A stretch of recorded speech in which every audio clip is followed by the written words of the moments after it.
1921 ആവേശത്തിന് ഉണ്ടായതല്ല. ഗാന്ധിജി കോഴിക്കോട്ട് വന്നിട്ട് പ്രസംഗിക്കാണ്. വാര്യംകുന്നത്ത് കുഞ്ഞാമദാജി ആലി മുസ്ലിയാരൊക്കെ അല്ല കഥ ധരിക്കണ കോൺഗ്രസ്സുകാരായിരുന്നു. ആവേശം നിൽക്കുന്ന ജനതയുടെ അടിയിലാണ് ഗാന്ധിജി വന്നിട്ട് പ്രസംഗിക്കണത്. നിങ്ങളെന്താ നോക്കി നിൽക്കണത്, ഇറങ്ങണില്ലേ? അതിലിങ്ങോട്ട് ഇറങ്ങി നമ്മളെ ആൾക്കാരെ. അന്ന് യങ് ഇന്ത്യയിൽ ഗാന്ധിജി എഴുതിയത് ഒരു ശരാശരി മലബാറിലൊരു ശരാശരി ഹിന്ദു ഭീരുവാണ്, ഒരു ശരാശരി മാപ്പിള ഗുണ്ടയാണെന്ന്. ആ സമയത്താണ് പുലിക്കോട്ടിൽ എതിരാക്ക പാട്ട് എഴുതുന്നത്. ഗാന്ധി പറയണ മന്ദിരം കേട്ട് നടക്കണ്ട, ഗാന്ധിക്കും കൂട്ടർക്കും മൂച്ചിപ്പിരാന്താണ്. മുസ്ലിം ലീഗ് പറഞ്ഞു ഈ രാജ്യം നിൻ്റെതാണ്, ഈ രാജ്യത്തിൻ്റെ ഓരോ മണൽത്തരയിലും നിനക്ക് അവകാശമുണ്ട്, ഈ രാജ്യത്ത് നീ ആരുടെയും പിന്നിൽ നിൽക്കേണ്ടവനല്ല, ഈ രാജ്യം നിൻ്റെ പൂർവ്വപിതാക്കൾ നിനക്ക് അനന്തരം നൽകിയതാണ്, നിൻ്റെ രാജ്യമാണ്, ഈ രാജ്യത്ത് നിനക്ക് അവകാശാധികാരങ്ങളുണ്ട്. സമസ്ത വിഭജനം ആ കാലത്ത് ലീഗ് ശക്തമായി എതിർത്തത് ഇപ്പം നിങ്ങൾ പറഞ്ഞു, ഈ ലീഗിനെതിരെ ഇത് ഉപയോഗിക്കപ്പെടുമെന്ന് കണ്ടപ്പോഴാണ്. അതിൻ്റെ പേരിൽ കേരളത്തിൽ അക്രമവും കൊലപാതകമൊക്കെ നടന്നതാണ്. ഇപ്പം അതൊക്കെ നിന്ന് ഇപ്പോൾ പുതിയൊരു മൂവ്മെൻറ്റ് ഉണ്ടായണല്ലോ, ഷജറകൾ എന്നൊക്കെ പറഞ്ഞിട്ട്. അത് എന്ത് പശ്ചാത്തലത്തിലാണ് ഉണ്ടായത്? അല്ല, അതൊരു മൂവ്മെൻറ്റ് എന്ന് പറയാൻ പറ്റില്ല. എന്ന് വെച്ചാൽ നിങ്ങൾക്ക് വേഗം മനസ്സിലാവുമെന്ന് എനിക്ക് തോന്നുന്നു. മലബാറിലെ അല്ലെങ്കിൽ മുസ്ലിം ലീഗിന് സ്വാധീനമുള്ള സ്ഥലങ്ങളിലൊക്കെ SLV എന്ന് പറഞ്ഞ വിഭാഗമുണ്ട്. SLV ആയി നമ്മൾ സ്ഥിരം ലീഗ് വിരോധി. അവൻ അറിയില്ല അവൻ എന്താണ് ലീഗിനോടുള്ള വിരോധം. ഓന് ലീഗിനോടൊരു വിരോധം, അത് എന്താണെന്ന് അവൻ അറിയില്ല. നമ്മൾ അരീക്കോട് PV അടക്കം പ്രസംഗം സോഡ കുപ്പിൻ്റെ ഉള്ളിൽ കോട്ടി കുടുങ്ങിയ മാതിരിയാണ്. അത് എങ്ങനെ ഇപ്പം അതിൻ്റെ ഉള്ളിൽ കുടുങ്ങിയെന്ന് കോട്ടിക്കും അറിയില്ല, പുറത്തേക്ക് പോരാനും കഴിയില്ല. ആ ഒരു ലീഗ് വിരോധം മൈൻഡുള്ള കുറേ ആളുകളുണ്ട്. അങ്ങനെയുള്ള കുറേ ആളുകളുണ്ട്. അപ്പോൾ കമ്മ്യൂണിസ്റ്റ് വിരോധം ഉണ്ടാവും. എന്നതുപോലെ പിന്നെന്താണ് മലബാർ മാപ്പിളമാർക്കിടയിൽ SLV എന്ന് പറഞ്ഞ വിഭാഗം. ഓല് ചിലപ്പോൾ AP സുന്നിയാകും. ഇപ്പോൾ VP സിംഗ് വന്നപ്പോൾ PV അങ്ങനെ പറഞ്ഞു, AP സുന്നി VP സിംഗ് വന്നപ്പോൾ അങ്ങോട്ടാവും. പിന്നെ ഇപ്പോൾ ഇങ്ങനെ ഒരു സാധ്യത ഉണ്ടെങ്കിൽ അവരങ്ങോട്ട് നിൽക്കും. അത്ര ഉള്ളതിൽ ഇപ്പോൾ കോൺഗ്രസ് ലീഗും മുന്നണിയായിട്ട് നിൽക്കുകയാണല്ലോ. ഇനിയിപ്പോൾ സപ്പോസ് നമ്മൾ മുന്നണി മാറിയെന്ന് വിചാരിച്ചോളെ, ഇടതുപക്ഷത്തേക്ക് പോയി നമ്മൾ കോൺഗ്രസും ലീഗുള്ള മുന്നണി ബന്ധം വിച്ഛേദിച്ചാൽ ഈ SLVകളൊക്കെ കോൺഗ്രസിൻ്റെ കൂടെ ആയിരിക്കും. അവരുടെ അടിസ്ഥാന പ്രശ്നം എന്താ അറിയോ? ലീഗ് അത് എന്താന്ന് അവർക്ക് അറിയില്ല. എന്തുകൊണ്ടാണ് അങ്ങനെ ഉണ്ടായതെന്ന് അറിയില്ല, ആൾക്കെന്നെ അറിയില്ല. അതുകൊണ്ട് മാറ്റിയെടുക്കാൻ കഴിയില്ല. ഇപ്പോൾ ഒരാൾ SLV ആയത് എന്താണെന്നുള്ളത് അറിയില്ല, SLVക്ക് അറിയില്ല. ഓനല്ലേ അപ്പം എന്നോടുണ്ടോ, ഞാൻ അങ്ങനെ പോകുമ്പോൾ എൻ്റെ നാട്ടിലൊരു SLV കണ്ടില്ല ലീഗ്, നമ്മൾ ലീഗ് കല്യാണത്തിന് വന്നേക്കണം അങ്ങനെ ഉണ്ടാവും. ഓനൊരിക്കലും ലീഗിന് മുസ്ലിം ലീഗിൻ്റെ രാഷ്ട്രീയ ആശയവും ആദർശവും നമ്മൾ എത്ര പഠിപ്പിച്ചാലും അയാൾക്കുള്ള ഉൾക്കൊള്ളാം. അയാൾ ഈ ബക്കറ്റ് കവുത്തി വെച്ചേക്കാം, നമ്മൾ വെള്ളം ഒഴിച്ചാൽ അത് ഉള്ളിലേക്ക് കയറില്ല. അവരാണ് ഇതൊക്കെ പറഞ്ഞു വരുന്നത്. അതിന് പണ്ഡിതന്മാരും പണ്ഡിത സഭകളൊന്നും ഉത്തരവാദികളല്ല. അല്ല, ഇതുണ്ടായിരിക്കണത് നാട്ടിലല്ല, സമസ്തക്കകത്താണ്. സമസ്തക്കകത്ത് അങ്ങനെ ഉണ്ടായിട്ടില്ല. സമസ്തക്കകത്ത് ഇപ്പോൾ നമ്മൾ പേര് പറയണ്ട വിചാരിച്ചിട്ട് അങ്ങനെ കുറച്ച് ആൾക്കാരുണ്ടല്ലോ. മുക്കം ഉമ്മർ ഫൈസിയാണ് അവിടെ നമ്മൾ പോസ്റ്റ് ഔട്ട് ചെയ്യുന്നത്. കുറി ലീഗ് സ്ഥാനാർത്ഥിന്റെ കോണി ചിഹ്നത്തിലുള്ള അയാൾ ഒരു ഇടതുപക്ഷ സഹയാത്രികനായി മാറുന്നില്ല, അതൊക്കെ വെറുതെ പറയല്ലേ. പിന്നെ അപ്പൊ ഈ ഷജറ എന്ന് പറയുന്ന ഒരു വിഭാഗം ഇല്ലേ? ഷജറ എന്ന് പറഞ്ഞാൽ SLVകൾക്ക് ഓരോ കാലത്ത് ഓരോ പേരുണ്ടാവും. ഇപ്പോഴത്തെ പേര് ഷജറ ആയിരിക്കും. വലാ തഖറബു ഹാദി ഷജറ, വേറെ നമുക്ക് മാർഗമൊന്നുമില്ല. സമസ്തക്കകത്ത് AP വിഭാഗം ഉണ്ടാകുന്ന സമയത്തും അവരുടെ ഒരു വിമർശനം എന്തായിരുന്നു? സമസ്തയെ ലീഗ് നിയന്ത്രിക്കുന്നു എന്നായിരുന്നു. ഇപ്പോഴും ഈ ഉണ്ടാക്കിയ ആളുകളുടെ വിമർശനം അതാണ്. അവർ ഉന്നയിക്കണ ഒരു പ്രധാനപ്പെട്ട പ്രശ്നം, തങ്ങൾക്ക് ഇൽമില്ല. ഏത് തങ്ങൾക്ക്? പാണക്കാട് സാദിഖലി തങ്ങൾ. ആ ഒരു വിമർശനത്തെ സമസ്ത എന്ന രീതിയിലോ അല്ലെ സമസ്തയുടെ ആളെന്നുള്ള രീതിയിൽ എങ്ങനെയാണ് കാണുന്നത്? ലീഗ് ഒരിക്കലും എന്താണ് സമസ്തയെ നിയന്ത്രിക്കാൻ പോയിട്ടില്ല. മുസ്ലിം ലീഗ് എപ്പോഴും പണ്ഡിത സംഘടനകളുടെ അഭിപ്രായങ്ങൾ പല ഘട്ടങ്ങളിലും എടുക്കാറുണ്ട്. ഇപ്പോൾ നിങ്ങൾക്കറിയാലോ, പിന്നെ മുസ്ലിം സംഘടനകളുടെ യോഗം പാണക്കാട് തങ്ങൾ വിളിക്കുമ്പോൾ എല്ലാവരും വരാം. അതെ അതെ. എന്താണ് വെൽഫെയർ പാർട്ടി മുസ്ലിം സംഘടനകളുടെ യോഗം വിളിച്ചാരെങ്കിലും പോവോ? ഇല്ല. ആരാ പോവാ? പാണക്കാട് തങ്ങൾ വിളിക്കുമ്പോഴാണ്. അപ്പോൾ എല്ലാവരും കാണുന്നുണ്ട് മുസ്ലിം ലീഗിനെ ഒരു ലീഡർഷിപ്പായിട്ട്. അപ്പോൾ പണ്ഡിത സംഘടനകളുടെ അഭിപ്രായങ്ങൾ അല്ലെങ്കിൽ അവർ പറഞ്ഞ അഭിപ്രായത്തിനും മുന്തിയ പരിഗണന കൊടുക്കും. അതിപ്പോൾ ഈ ബാബരി മസ്ജിദ് അനന്തരവും നേരത്തെ നമ്മൾ പറഞ്ഞ അടിയന്തരാവസ്ഥയ്ക്ക് ശേഷമുള്ള നിലപാടിലും ഒക്കെ സമുദായത്തെ ബാധിക്കുന്ന എല്ലാ കാര്യത്തിലും അങ്ങനെയാണ് എടുക്കുക. പിന്നെ ഇപ്പോൾ ഇതിനെന്താണ് അറിവ് എന്ന് പറഞ്ഞാൽ സർട്ടിഫിക്കറ്റ് കൊടുക്കണ അറിവല്ലല്ലോ പറയും. ഇപ്പോൾ നമ്മൾ തുടങ്ങിയപ്പോൾ തന്നെ ഇപ്പോൾ നമ്മൾ C. ഹംസ സാഹിബിനെ കുറിച്ച് പറഞ്ഞു. അദ്ദേഹം എന്താണ് 3ാം ക്ലാസ് വരെയാണ് സ്കൂളിൽ പോയത്. അതിനെന്നെ രേഖയില്ല, മൂപ്പര് ഓർമ്മയിൽ നിന്ന് പറയാണ് ഞാൻ 1 മുതൽ 3 വരെ അത്ര അറിവുള്ള ഒരാൾ നമ്മുടെ നാട്ടിൽ പറയാറില്ല. പിന്നെ അഹ്ലുബൈത്ത് എന്ന് പറഞ്ഞാൽ അഹ്ലുബൈത്ത് ഇല്ലെങ്കിൽ ദീനുണ്ടോ? അതിനൊരു പ്രാധാന്യം ഉണ്ടല്ലോ അല്ലേ? പ്രാധാന്യമല്ല, അള്ളാഹുവിൻ്റെ പ്രവാചകർ എന്താ പറഞ്ഞാൽ 2 കാര്യമാണ് അവിടെ ബാക്കിയാക്കി പോകുന്നതാണ്. ഒന്ന് അള്ളാഹുവിൻ്റെ കലാമും, ഒന്ന് എൻ്റെ അഹ്ലുബൈത്തും. അത് രണ്ടുമാണ്. അത് രണ്ടും ഇല്ലെങ്കിൽ അപ്പോൾ പകുതിയല്ലേ ഉണ്ടാവുള്ളൂ. ഇസ്ലാമിൻ്റെ പകുതി പോരല്ല, മുഴുവൻ വേണ്ടേ. അപ്പോൾ അഹ്ലുബൈത്ത് എന്ന് പറഞ്ഞാൽ പ്രവാചക, അതിൽ നമുക്ക് ഇനെന്താണ് ഒരു സംശയവും ഇല്ലല്ലോ. ഇനെന്താണ് അഹ്ലുബൈത്താണെന്നുള്ളതിൽ അതിൻ്റെ ഇനെന്താണ് പാരമ്പര്യത്തിലോ ഒന്നുമില്ല. കൃത്യമായിട്ട് അള്ളാഹുവിൻ്റെ പ്രവാചകർ മുതൽ സയ്യിദ് സാദിഖ് അലി ശിഹാബ് തങ്ങൾ വരെയുള്ള പരമ്പര വളരെ കൃത്യമായിട്ടുണ്ട്. അത് തന്നെയാണ് ലീഡർഷിപ്പ്. അപ്പോൾ സയ്യിദുൽ ഉമ്മ ആണ് എന്ത് തർക്കമുള്ളത്? പാണക്കാട് തങ്ങൾ എന്നത് അതൊരു പദവിയാണ്. ഇപ്പം ഞാനെങ്ങനെ ഓർക്കാം, നമ്മളെ ഹൈദരലി ശിഹാബ് തങ്ങൾ മരിച്ച ദിവസം തങ്ങളെ അനുസ്മരിച്ചുകൊണ്ട് എല്ലാ ചാനലിലും പ്രമുഖരായ ആളുകൾ പറഞ്ഞു തങ്ങൾ വഹിച്ച സ്ഥാനങ്ങൾ. പിന്നെ ദാറുൽ യൂണിവേഴ്സിറ്റിയുടെ ചാൻസലർ, പിന്നെ സമസ്തയുടെ ഉപാധ്യക്ഷൻ, മുസ്ലിം ലീഗിൻ്റെ അതിൽ TP ശ്രീനിവാസൻ IFS, നമ്മളെ പിന്നെ അമേരിക്കയിലെ ഇന്ത്യൻ അംബാസഡർ, അദ്ദേഹം പറഞ്ഞു ഞാൻ കാണുന്നത് നിങ്ങളീ പറഞ്ഞ പദവിയൊന്നുമല്ല, ഹൈദരലി ശിഹാബ് തങ്ങൾ വഹിച്ച ഏറ്റവും വലിയ പദവി എന്ന് പറഞ്ഞാൽ പാണക്കാട് തങ്ങൾ എന്ന പദവി. അതാണ് അദ്ദേഹം വഹിച്ച ഏറ്റവും വലിയ പദവി, പാണക്കാട്ടെ വലിയ തങ്ങൾ. പാണക്കാട്ടെ വലിയ തങ്ങളാണ് സയ്യിദുൽ ഉമ്മ എല്ലാ കാലത്തും. അത് ഇന്ന് സയ്യിദ് സാദിഖ് അലി ശിഹാബ് തങ്ങളാണ് എന്നുള്ളതാണ് അതിൻ്റെ ഒരു സംഗതി. അപ്പോൾ പാണക്കാട് PMSA പൂക്കോയ തങ്ങൾ, PMSA പൂക്കോയ തങ്ങൾക്ക് ഇപ്പോൾ നിങ്ങൾ പറഞ്ഞ ഏതെങ്കിലും ബിരുദത്തിൻ്റെ സർട്ടിഫിക്കറ്റും ഒന്നുമില്ലായിരുന്നു. PMSA പൂക്കോയ തങ്ങൾ വലിയ അക്കാഡമീഷ്യനൊന്നും അല്ലായിരുന്നു. പക്ഷെ പാണക്കാട് PMSA പൂക്കോയ തങ്ങൾ ഒരു കാലഘട്ടത്തിൻ്റെ ഇതിഹാസ നായകനാണ്. ഇന്ന് ആ പദവിയിലിരിക്കുക. ഞാൻ പറഞ്ഞില്ലേ, സയ്യിദ് ഫസൽ പൂക്കോയ തങ്ങളെ ബ്രിട്ടീഷുകാർ നാട് കടത്തിയപ്പോൾ ആ കേരള മുസ്ലിമീങ്ങളുടെ ആത്മീയ നേതൃത്വം, ആ സയ്യിദുൽ ഉമ്മ എന്ന പദവി, അത് സയ്യിദ് ഹുസൈൻ ശിഹാബ് ആറ്റക്കോയത്തങ്ങളിലേക്ക് എത്തുകയാണ്, പാണക്കാട്ടെ പൂക്കോയത്തങ്ങളുടെ പിതാമഹനിലേക്ക്. അത് ഇന്ന് സയ്യിദ് സാദിഖ് അലി ശിഹാബ് തങ്ങളിലാണ്. അത് ചരിത്രത്തിൻ്റെ നിയോഗമാണ്. അതങ്ങനെ തുടരും എന്നാണ് തീർച്ചയായിട്ടും നിങ്ങളെ വിശ്വാസം. അത് ഖിയാമത്ത് വരെ തുടരും. അത് പ്രവാചകൻ പറഞ്ഞതാണ്. പരിശുദ്ധ ഖുർആൻ നിലനിൽക്കുന്നിടത്തോളം കാലം ഇതും നിലനിൽക്കും. ഇപ്പം അതിൽ ഈ വിഷയം അവസാനിപ്പിക്കുന്നതിൻ്റെ മുമ്പ് ഈ ഒരു കാലത്ത് AP വിഭാഗം അവരെ ചീത്ത പറയുക, അങ്ങനെ ഒരു ലീഗിൽ അങ്ങനെ ഒരു കാറ്റഗറി ആൾക്കാരെന്നെ ഉണ്ടായിന്. അതിപ്പോൾ മാറി എല്ലാവരും മർക്കസിൽ പോയി ഉസ്താദിനെ കാണുന്ന ഒരു സാഹചര്യം വന്നല്ലോ. അത് എങ്ങനെയാണ് ആ മാറ്റം ഉണ്ടാകുന്നത്? അത് ഇതിനെന്താണ്, മുസ്ലിം സമുദായത്തിൻ്റെ ഈ സംഘടിത ശക്തിയെ തകർക്കാൻ വേണ്ടി മതത്തെയും തങ്ങളുടെ ആത്മീയ പ്രഭാഷണങ്ങളെയും ഉപയോഗിക്കുന്നത് നിർത്തിയപ്പോൾ മുസ്ലിം ലീഗിന് ആരോട് ഞാൻ പറയാം, ലീഗ് ഒരിക്കലും മുസ്ലിം ലീഗാണ്. ഞാൻ പറയാം, മുസ്ലിം ലീഗ് എന്ന് പറഞ്ഞാൽ എന്താണ്? സമസ്ത എന്ന് പറഞ്ഞാൽ ജമിയത്തുൽ ഉലമയാണ്, മുസ്ലിം ലീഗ് പറഞ്ഞാൽ ജമിയത്തുൽ ഉമറയാണ്. സമസ്ത കേരള ജമിയത്തുൽ ഉമറയാണ് മുസ്ലിം ലീഗ്, മറ്റേ ജമിയത്തുൽ ഉലമയാണ്. അതുകൊണ്ട് തന്നെ മുസ്ലിം ലീഗ് ഒരിക്കലും സമുദായത്തിലെ ഭിന്നത ആഗ്രഹിക്കില്ല, ഒരു സംഘടനയെ ഇല്ലാതാക്കാനോ അവരെ തകർക്കാനോ ശ്രമിക്കില്ല. പക്ഷെ അവരുടെ എന്തെങ്കിലും പ്രവർത്തനം ലീഗിനെ ബാധിക്കുന്നുണ്ടെങ്കിൽ അതിനെ ഡിഫെൻഡ് ചെയ്യും. അപ്പോൾ ഡിഫെൻഡ് ചെയ്യുമ്പോൾ ചിലപ്പോൾ അങ്ങനെ ഉണ്ടല്ലോ, ഇങ്ങനെ കൈ തട്ടുമ്പോൾ ബഹളമൊക്കെ ഉണ്ടാവും, ശബ്ദമൊക്കെ ഉണ്ടാവും. അപ്പോൾ അത് ഇല്ലാതാവുമ്പോൾ മുസ്ലിം ലീഗിനെ സംബന്ധിച്ചിടത്തോളം പ്രശ്നമൊന്നുമില്ല. ഇനിയിപ്പോൾ ഉസ്താദിൻ്റെ അടുത്ത് പോണേന് വിഷയമില്ല എന്നുള്ളതാണ്. അല്ല, മുമ്പും പ്രശ്നമില്ല.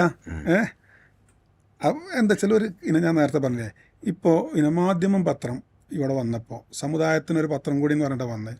പക്ഷേ പിന്നീട് അവരെന്താണ് ലീഗിനെതിരായിട്ട് അങ്ങോട്ട് എഴുതാൻ തുടങ്ങി. അതാണ് ഒരു വഴി എന്ന് തോന്നി. കാരണം മുസ്ലിം ലീഗ് ഇങ്ങനെ മഹാമേരുവായിട്ട് നിൽക്കുകയാണ്. സമുദായത്തിൻ്റെ ഉള്ളിലേക്ക് കയറണമെങ്കിൽ അതിൻ്റെ ശത്രുപക്ഷത്ത് നിന്നാൽ ലീഗിനോട് എതിർപ്പുള്ളവരൊക്കെ. അതിലാണ് നമ്മൾ ചോദിച്ചത്, മൂല്യാധിഷ്ഠിത പത്രപ്രവർത്തനത്തിൻ്റെ ഊട്ടുപുരയിൽ വേവുന്നത് ആരുടെയെല്ലാം മാംസമാണ് എന്നൊരിക്കൽ ചന്ദ്രിക ചോദിച്ചപ്പോഴാണ് അത് നിന്നത്. എന്നതുപോലെ ഇപ്പുറത്ത് സമസ്തയിൽ നിന്ന് കുറച്ച് ആളുകൾ ഇറങ്ങിപ്പോയി. താജുലുലമയും ഉസ്താദൊക്കെ പോയി അപ്പുറത്ത് വന്നു. അപ്പോൾ ഇപ്പുറത്ത് കണ്ണിയത്ത് ഉസ്താദും EK ഉസ്താദും ഒക്കെ ഉണ്ട്. അപ്പോൾ ഇവർ മുസ്ലിം ലീഗിനോട് ചേർന്നാണ് നിൽക്കുന്നത്. അപ്പോൾ മുസ്ലിം ലീഗിനോട് ചേർന്ന് അപ്പുറത്ത് നിന്നാൽ അതിന് പ്രസക്തി ഇല്ലല്ലോ. നമ്മൾ സാധാരണ പറയുമല്ലോ, അതിനെന്താണ് സോഫ്റ്റ് ഹിന്ദുത്വയും ഹാർഡ് ഹിന്ദുത്വയും ഉണ്ടാകുമ്പോൾ സോഫ്റ്റ് ഹിന്ദുത്വം നിലനിൽക്കൂല എന്നതുപോലെ ഇപ്പോൾ മുസ്ലിം ലീഗിനോടൊരു സോഫ്റ്റ് കോർണറിൽ നിന്ന് അന്നത്തെ സാഹചര്യമാണ് അത് മാറി നിൽക്കുന്നത്. ഇപ്പം അതിനൊക്കെ മറികടന്നു. ഇപ്പോൾ അതിൻ്റെ ഒരു ആവശ്യമില്ല, എസ്റ്റാബ്ലിഷ്ഡ് ആയല്ലോ. നമ്മൾ നമുക്കും പ്രശ്നമില്ല. മുസ്ലിം ലീഗിനൊരു കാലത്തും പ്രശ്നമില്ല. മുസ്ലിം സമുദായത്തിലെ ഒരു അവാന്തര വിഭാഗത്തെയും ഒരു ലീഗ് തകർക്കാൻ നോക്കുകയോ അവർക്ക് വിദ്യാഭ്യാസം ഇപ്പോൾ MES ലീഗിനെ വെല്ലുവിളിച്ചപ്പോൾ തിരിച്ചു പണി കൊടുത്തിട്ടുണ്ട്. അന്ന് CH പറഞ്ഞു ആംഗലേയ വൈദ്യന്മാരും ഞായറാഴ്ച സേവകരും സമുദായത്തിന് ചെയ്ത സേവനം തുലാസിൻ്റെ ഒരു തട്ടിലും എൻ്റെ നേതാവ് MK ഹാജിയുടെ താടിരോമങ്ങളിൽ നിന്ന് മറുതട്ടിലും വെച്ചാൽ MK ഹാജിയുടെ താടിരോമത്തിനാണ് തൂക്കം കിട്ടുക. ആംഗലേയ വൈദ്യന്മാർ എന്ന് പറഞ്ഞാൽ MESന്റെ ഡോക്ടർ ഗഫൂർ ആയിരുന്നല്ലോ. ഞായറാഴ്ചയാണ് അവർക്ക് അവധി ഉള്ളതുകൊണ്ട് CH അങ്ങനെ പറഞ്ഞു, ആംഗലേയ വൈദ്യന്മാരും ഞായറാഴ്ച സേവകർ. പക്ഷേ MES ലീഗിനെ എതിർക്കുക എന്നുള്ളതിന് മാറി മുസ്ലിം ലീഗ് അവർക്ക് വിദ്യാഭ്യാസ സ്ഥാപനങ്ങൾ കൊടുക്കും. ഭരണപരമായി നമ്മുടെ സമുദായത്തിൻ്റെ ലീഡർഷിപ്പായി എന്നും ലീഗ് ഉണ്ടാവും. അതിൽ ഇനെന്താണ് ശാഖാപരമായ അഭിപ്രായ വ്യത്യാസങ്ങൾ മാത്രമല്ല, അടിസ്ഥാനപരമായ അഭിപ്രായ വ്യത്യാസങ്ങളുള്ള സമുദായത്തിൻ്റെ അകത്തെ സംഘടനകളെയും ഒരുമിച്ച് കൊണ്ടുപോവുകയും എല്ലാവരെയും ഒരുപോലെ കാണുകയും ചെയ്യും. അതാണ് ഒരു ലീഡർഷിപ്പ്. അങ്ങനെ പോകണമെന്നാണ്. അങ്ങനെ പോകണം. നമ്മൾ ഈ ബസ് ഇങ്ങനെ ഓടിച്ചു പോകുമ്പോഴേ എൻ്റെ സീറ്റിൽ ഇരിക്കുന്നവർ പല ആളുകളുണ്ടാവും, പക്ഷെ നമ്മൾ വളരെ കൃത്യമായിട്ട് ഇതിനെ ലക്ഷ്യത്തിലേക്ക് കൊണ്ടുപോകണം. അതാണ് ഇന്ത്യയിലെ മുസ്ലിങ്ങളുടെ അഭിമാനത്തിൻ്റെ ഒരേ ഒരു മാർഗം. അത് 80 കൊല്ലമായി ഇതിന് പകരം വന്നിട്ടില്ല. മുസ്ലിം ലീഗ് പറയുന്ന രാഷ്ട്രീയം തെറ്റാണെങ്കിൽ 8 പതിറ്റാണ്ടായിട്ട് ഇതിനൊരു പകരം ഒരു സാധനം വരണ്ടേ? ഇപ്പോൾ ലീഗിനെ എതിർക്കുന്നവരൊക്കെ നിങ്ങൾ നോക്കിയാൽ ലീഗിൽ പറയുന്ന രാഷ്ട്രീയ നിലപാടിനല്ല പോലെ എതിർക്കുക, അല്ലെങ്കിൽ മുസ്ലിം ലീഗിൻ്റെ അടിസ്ഥാനപരമായി നിലപാടിനല്ല എതിർക്കുക. അപ്പം ഉണ്ടാകണം എന്തെങ്കിലും ഒരു ഉപ്പേരി വഴക്ക് എന്തെങ്കിലും എടുത്തിട്ട് ലീഗ് ആ പറഞ്ഞത് ശരിയായില്ല, ഇത് ഇങ്ങോട്ടായില്ല, നിങ്ങൾ പറഞ്ഞ ഈ ഷജറകളൊക്കെ പറയണ മാതിരി മൂപ്പരെ കയ്യിൽ സർട്ടിഫിക്കറ്റ് ഇല്ല, ഇങ്ങനെ എന്തെങ്കിലും പറയാനല്ലാതെ. അല്ല, പക്ഷേ അതിൽ ഈ മദനിയോടെടുത്ത നിലപാടുകളെ കുറിച്ച് എന്താണ് നിങ്ങളെ അഭിപ്രായം? ഇപ്പം നിങ്ങൾ ലീഗിനെതിരെ വന്ന ആളുകൾ എന്ന് പറയുമ്പോൾ അതിലൊരു പ്രധാനപ്പെട്ട ഫോഴ്സായിരുന്നു അബ്ദുൽ നാസർ മദനിക്ക് പിന്നീട് സംഭവിച്ച കാര്യങ്ങളിൽ ലീഗിനൊരു അബ്ദുൽ നാസർ മദനി ലീഗിനെതിരല്ല ശരിക്കും വന്നു, മുസ്ലിം സമുദായത്തിനെതിരായിട്ടാണ്. നിങ്ങളൊന്ന് ആലോചിച്ച് നോക്കി മദനിയുടെ ആ പ്രസംഗങ്ങൾ. അതുകൊണ്ട് ഇന്ത്യയുടെ മോചന ഇസ്ലാമിലൂടെ എന്ന് സിമി പറഞ്ഞ് അതിൻ്റെ അപകടം നമുക്ക് പറയണ്ടല്ലോ. അതുവരെ നമ്മൾ ഉണ്ടാക്കിയിട്ടല്ല. മദനി എന്തൊക്കെയാണെന്ന് പറഞ്ഞാൽ ഞങ്ങൾക്കൊരു പ്രശ്നമില്ല, ലോകത്ത് 40ഓളം ഇസ്ലാമിക രാജ്യങ്ങളുണ്ട്, ഞങ്ങളെ സംരക്ഷിക്കാൻ സൗദി അറേബ്യ ഉണ്ട്, ഞങ്ങളെ സംരക്ഷിക്കാൻ ദുബായ് ഉണ്ട്, ഖത്തറുണ്ട്, ഇറാനുണ്ട്, സദ്ദാം ഹുസൈൻ ഞങ്ങളെ സംരക്ഷിക്കും എന്നൊക്കെ പറഞ്ഞിട്ട് ആ പ്രസംഗം ഓർമ്മയില്ലേ? നമ്മൾ ഇതെന്താണ് ഇന്ത്യക്കാരല്ലേ? ലീഗ് പറയുന്നത് എന്താണ്? നമ്മൾ ഇന്ത്യക്കാരാണ്, ഇന്ത്യക്കാരൻ്റെ പ്രശ്നമാണ്. CHനോട് പത്രക്കാർ ചോദിച്ചു പാകിസ്ഥാൻ ഇന്ത്യനെ ആക്രമിച്ചപ്പോൾ, Islamic Republic of Pakistan India ആക്രമിക്കുന്നുണ്ടല്ലോ, നിങ്ങളുടെ നിലപാടെന്താണ്? CH പറഞ്ഞു ഇസ്ലാമിക് റിപ്പബ്ലിക് ഓഫ് പാകിസ്ഥാൻ അല്ല, എൻ്റെ സംസ്കാരത്തിൻ്റെ പിതൃഭൂമിയായ മക്ക ഉൾക്കൊള്ളുന്ന സൗദി അറേബ്യ തന്നെ ഇന്ത്യ ആക്രമിച്ചാലും സൗദി പട്ടാളത്തിന് ഞങ്ങൾ ജീവൻ കൊടുത്ത് നേരിടും. ഹുബുൽ വത്തലിമിന് നമ്മുടെ രാജ്യമാണ്. നിങ്ങൾ ഉംറ വിസ എടുത്തിട്ട് 15 ദിവസത്തെ വിസ എടുത്ത് പോയി, 16ാമത്തെ ദിവസം ഇന്നമൽ മുഅ്മിനൂന ഇഖ്വാനാണോ നിർത്തുക? അത് വേറെ രാഷ്ട്രമാണ്, അത് വേറെ രാഷ്ട്രമാണ്. അപ്പം അതിൽ മതമല്ല കാണുന്നത് ശരിക്കും അല്ലേ? മുസ്ലിം ലീഗ് ഇസ്ലാമിന് വേണ്ടിയിട്ടല്ല, മുസ്ലിങ്ങൾക്ക് വേണ്ടിയിട്ടാണ്. Entirely different between Islam and Muslim. അപ്പം അത് ഇസ്ലാം അതിൻ്റെ സബ്ജക്റ്റ് അല്ലല്ല, മുസ്ലിങ്ങൾക്ക് വേണ്ടിയിട്ടാണ്, ഉന്നമനാണ് സബ്ജക്റ്റ്. അപ്പോൾ മുസ്ലിങ്ങൾക്ക് വേണ്ടിയിട്ട് പറയുമ്പോൾ പൊളിറ്റിക്കലാണ്, ഇസ്ലാം പറയുമ്പോൾ ആത്മീയമാണ്. ആത്മീയല്ല, ഇസ്ലാം എന്ന് പറയുമ്പോൾ അതാണ് ഇസ്ലാമിക് അങ്ങനെ മതരാഷ്ട്രവാദത്തിലേക്കൊക്കെ അങ്ങോട്ട് പോയി. ഇന്ത്യയിൽ ഇസ്ലാമിക ശരീഅത്ത് നടപ്പാക്കാനല്ല, കട്ടവൻ്റെ കൈമുറിക്കാനല്ല മുസ്ലിം ലീഗ് നിലകൊള്ളുന്നത്. ഇന്ത്യൻ ഭരണഘടന സംരക്ഷിക്കാനാണ്. അതിനകത്ത് നിന്നുകൊണ്ടുള്ള മുസ്ലിങ്ങളുടെ വഖഫ് പ്രശ്നം ഉണ്ടായി, ലീഗ് ഇറങ്ങി. അതെന്തിനാണ് പറഞ്ഞത്? ഇന്ത്യൻ വഖഫ് ആക്ട് സംരക്ഷിക്കാനാണ്. അന്ന് ഇപ്പം എന്നോട് ഒരാൾ ഇതുപോലെ ഒരു ചർച്ചയിൽ ചോദിച്ചു, സൗദി അറേബ്യയിൽ അങ്ങനെയുള്ളൂ. അതിന് ഞാനെന്താ വേണ്ടി ചോദിച്ചാണ്, സൗദിയിൽ എന്താ സൽമാൻ്റെ രാജ്യമല്ലേ, സൽമാൻ്റെ രാജ്യം. ഞാൻ അതുപോലെ തന്നെ ഇതിനെന്താണ്, എനിക്കെന്താ പ്രശ്നമുള്ളത്? ഇതിൻ്റെ രാജ്യമാണ്, ഞാൻ ഈ രാജ്യത്തിൻ്റെ പൗരനാണ്, എൻ്റെ സമുദായം ഈ രാജ്യത്തിനുള്ളതാണ്.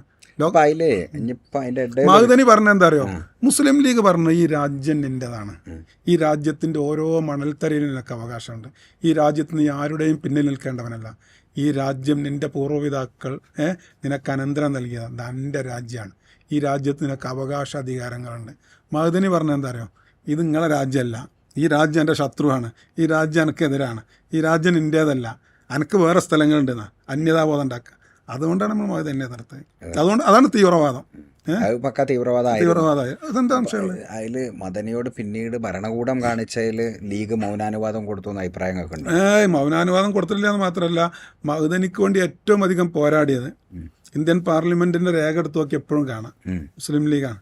മാത്രമല്ല, ഞാൻ എൻ്റെ ഒരു അനുഭവം പറയാം. പിന്നെ നമ്മളിങ്ങനെ സമയം വൈകുന്നുള്ളതാണ്. മഅ്ദനി കോയമ്പത്തൂർ ജയിലിൽ നിന്ന് വന്നു. അത് പിടിച്ചു കൊടുത്തത് നായനാർ. മഅ്ദനി പ്രസംഗിച്ചൊക്കെ ലീഗിനെതിരെ അല്ലേ, പണക്കാട്ടത്തങ്ങളെ ശിഹാബ് തങ്ങളെ അല്ലെ, കൊരമ്പയുടെ നാക്കറിഞ്ഞ് പട്ടിക്കിട്ട് കൊടുക്കണം എന്നുള്ള ആ പരാമർശമുള്ള പ്രസംഗത്തിൻ്റെ പേരിലാണ് അന്ന് നായനാർ പിടിച്ചുകൊണ്ടായാൽ. പിന്നെ വന്നു VS ഗവൺമെൻറ് കാലത്ത് വീണ്ടും ബാംഗ്ലൂർ പരപ്പന അഗ്രഹാരം ചെയ്തു. അവിടെ ഞാൻ മുനവർത്തങ്ങളെ കൂടെ ബാംഗ്ലൂരിൽ പോകുമ്പോൾ അന്ന് മഅ്ദനി അവിടെ ജയിലിൽ ഉണ്ട്. മഅ്ദനി ചികിത്സക്ക് വേണ്ടി അന്ന് ജയിലിനോടനുബന്ധിച്ചൊരു ഹോസ്പിറ്റലിലാണ്. അപ്പോൾ കുറച്ച് ആളുകൾ തങ്ങളടുത്ത് വന്നു.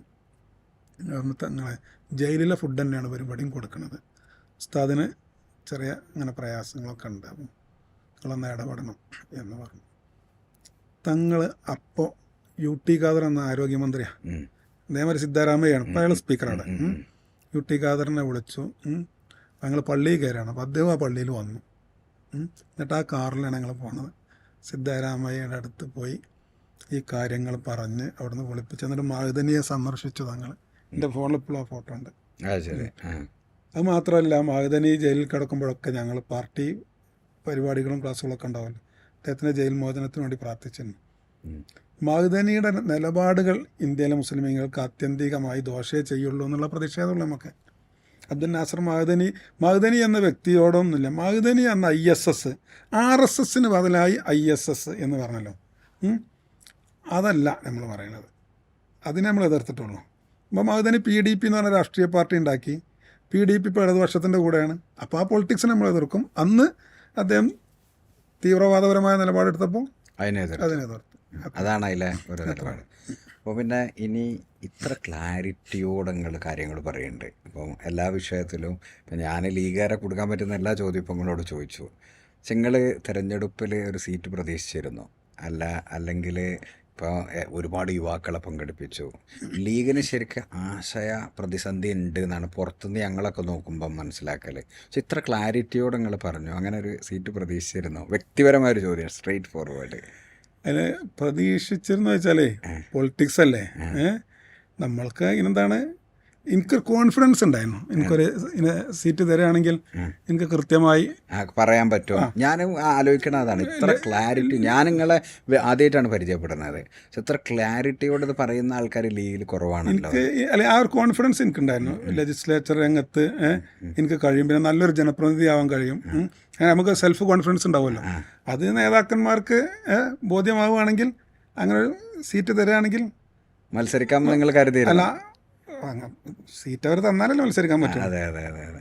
അപ്പം അങ്ങനെ ചർച്ചയിൽ നിങ്ങളെ പേരൊക്കെ കൊണ്ടോട്ടിയൊക്കെ കേട്ടിരുന്നല്ലോ. അതറിയില്ല, അങ്ങനെ പത്രത്തിലൊക്കെ വന്നിരുന്നു. നമ്മൾ എന്നോടാരും നേതൃത്വം അങ്ങനെ പറഞ്ഞിട്ടൊന്നുമില്ല. അപ്പോൾ ഈ സീറ്റിന് ഇത് കൊടുക്കണതിൻ്റെ ഒരു മാനദണ്ഡമായിട്ട് ഇപ്പോൾ കുറേ ആൾക്കാർക്ക് സീറ്റ് കിട്ടിയല്ലോ. നിങ്ങളെ ജൂനിയേഴ്സ് കുറേ ആൾക്കാർക്ക് കിട്ടി.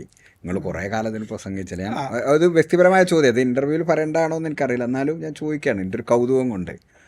പൊളിറ്റിക്സിൽ അങ്ങനെ പിന്നെ സീനിയർ ജൂനിയർ അങ്ങനെ പ്രൊമോഷൻ അതിങ്ങനെ SI AS അങ്ങനെ ഉണ്ടല്ലോ അല്ലേ, CII കോൺസ്റ്റബിള് ASI IC അതൊക്കെ പോലീസിൽ ഉദ്യോഗത്തിലൊക്കെ അല്ലേ.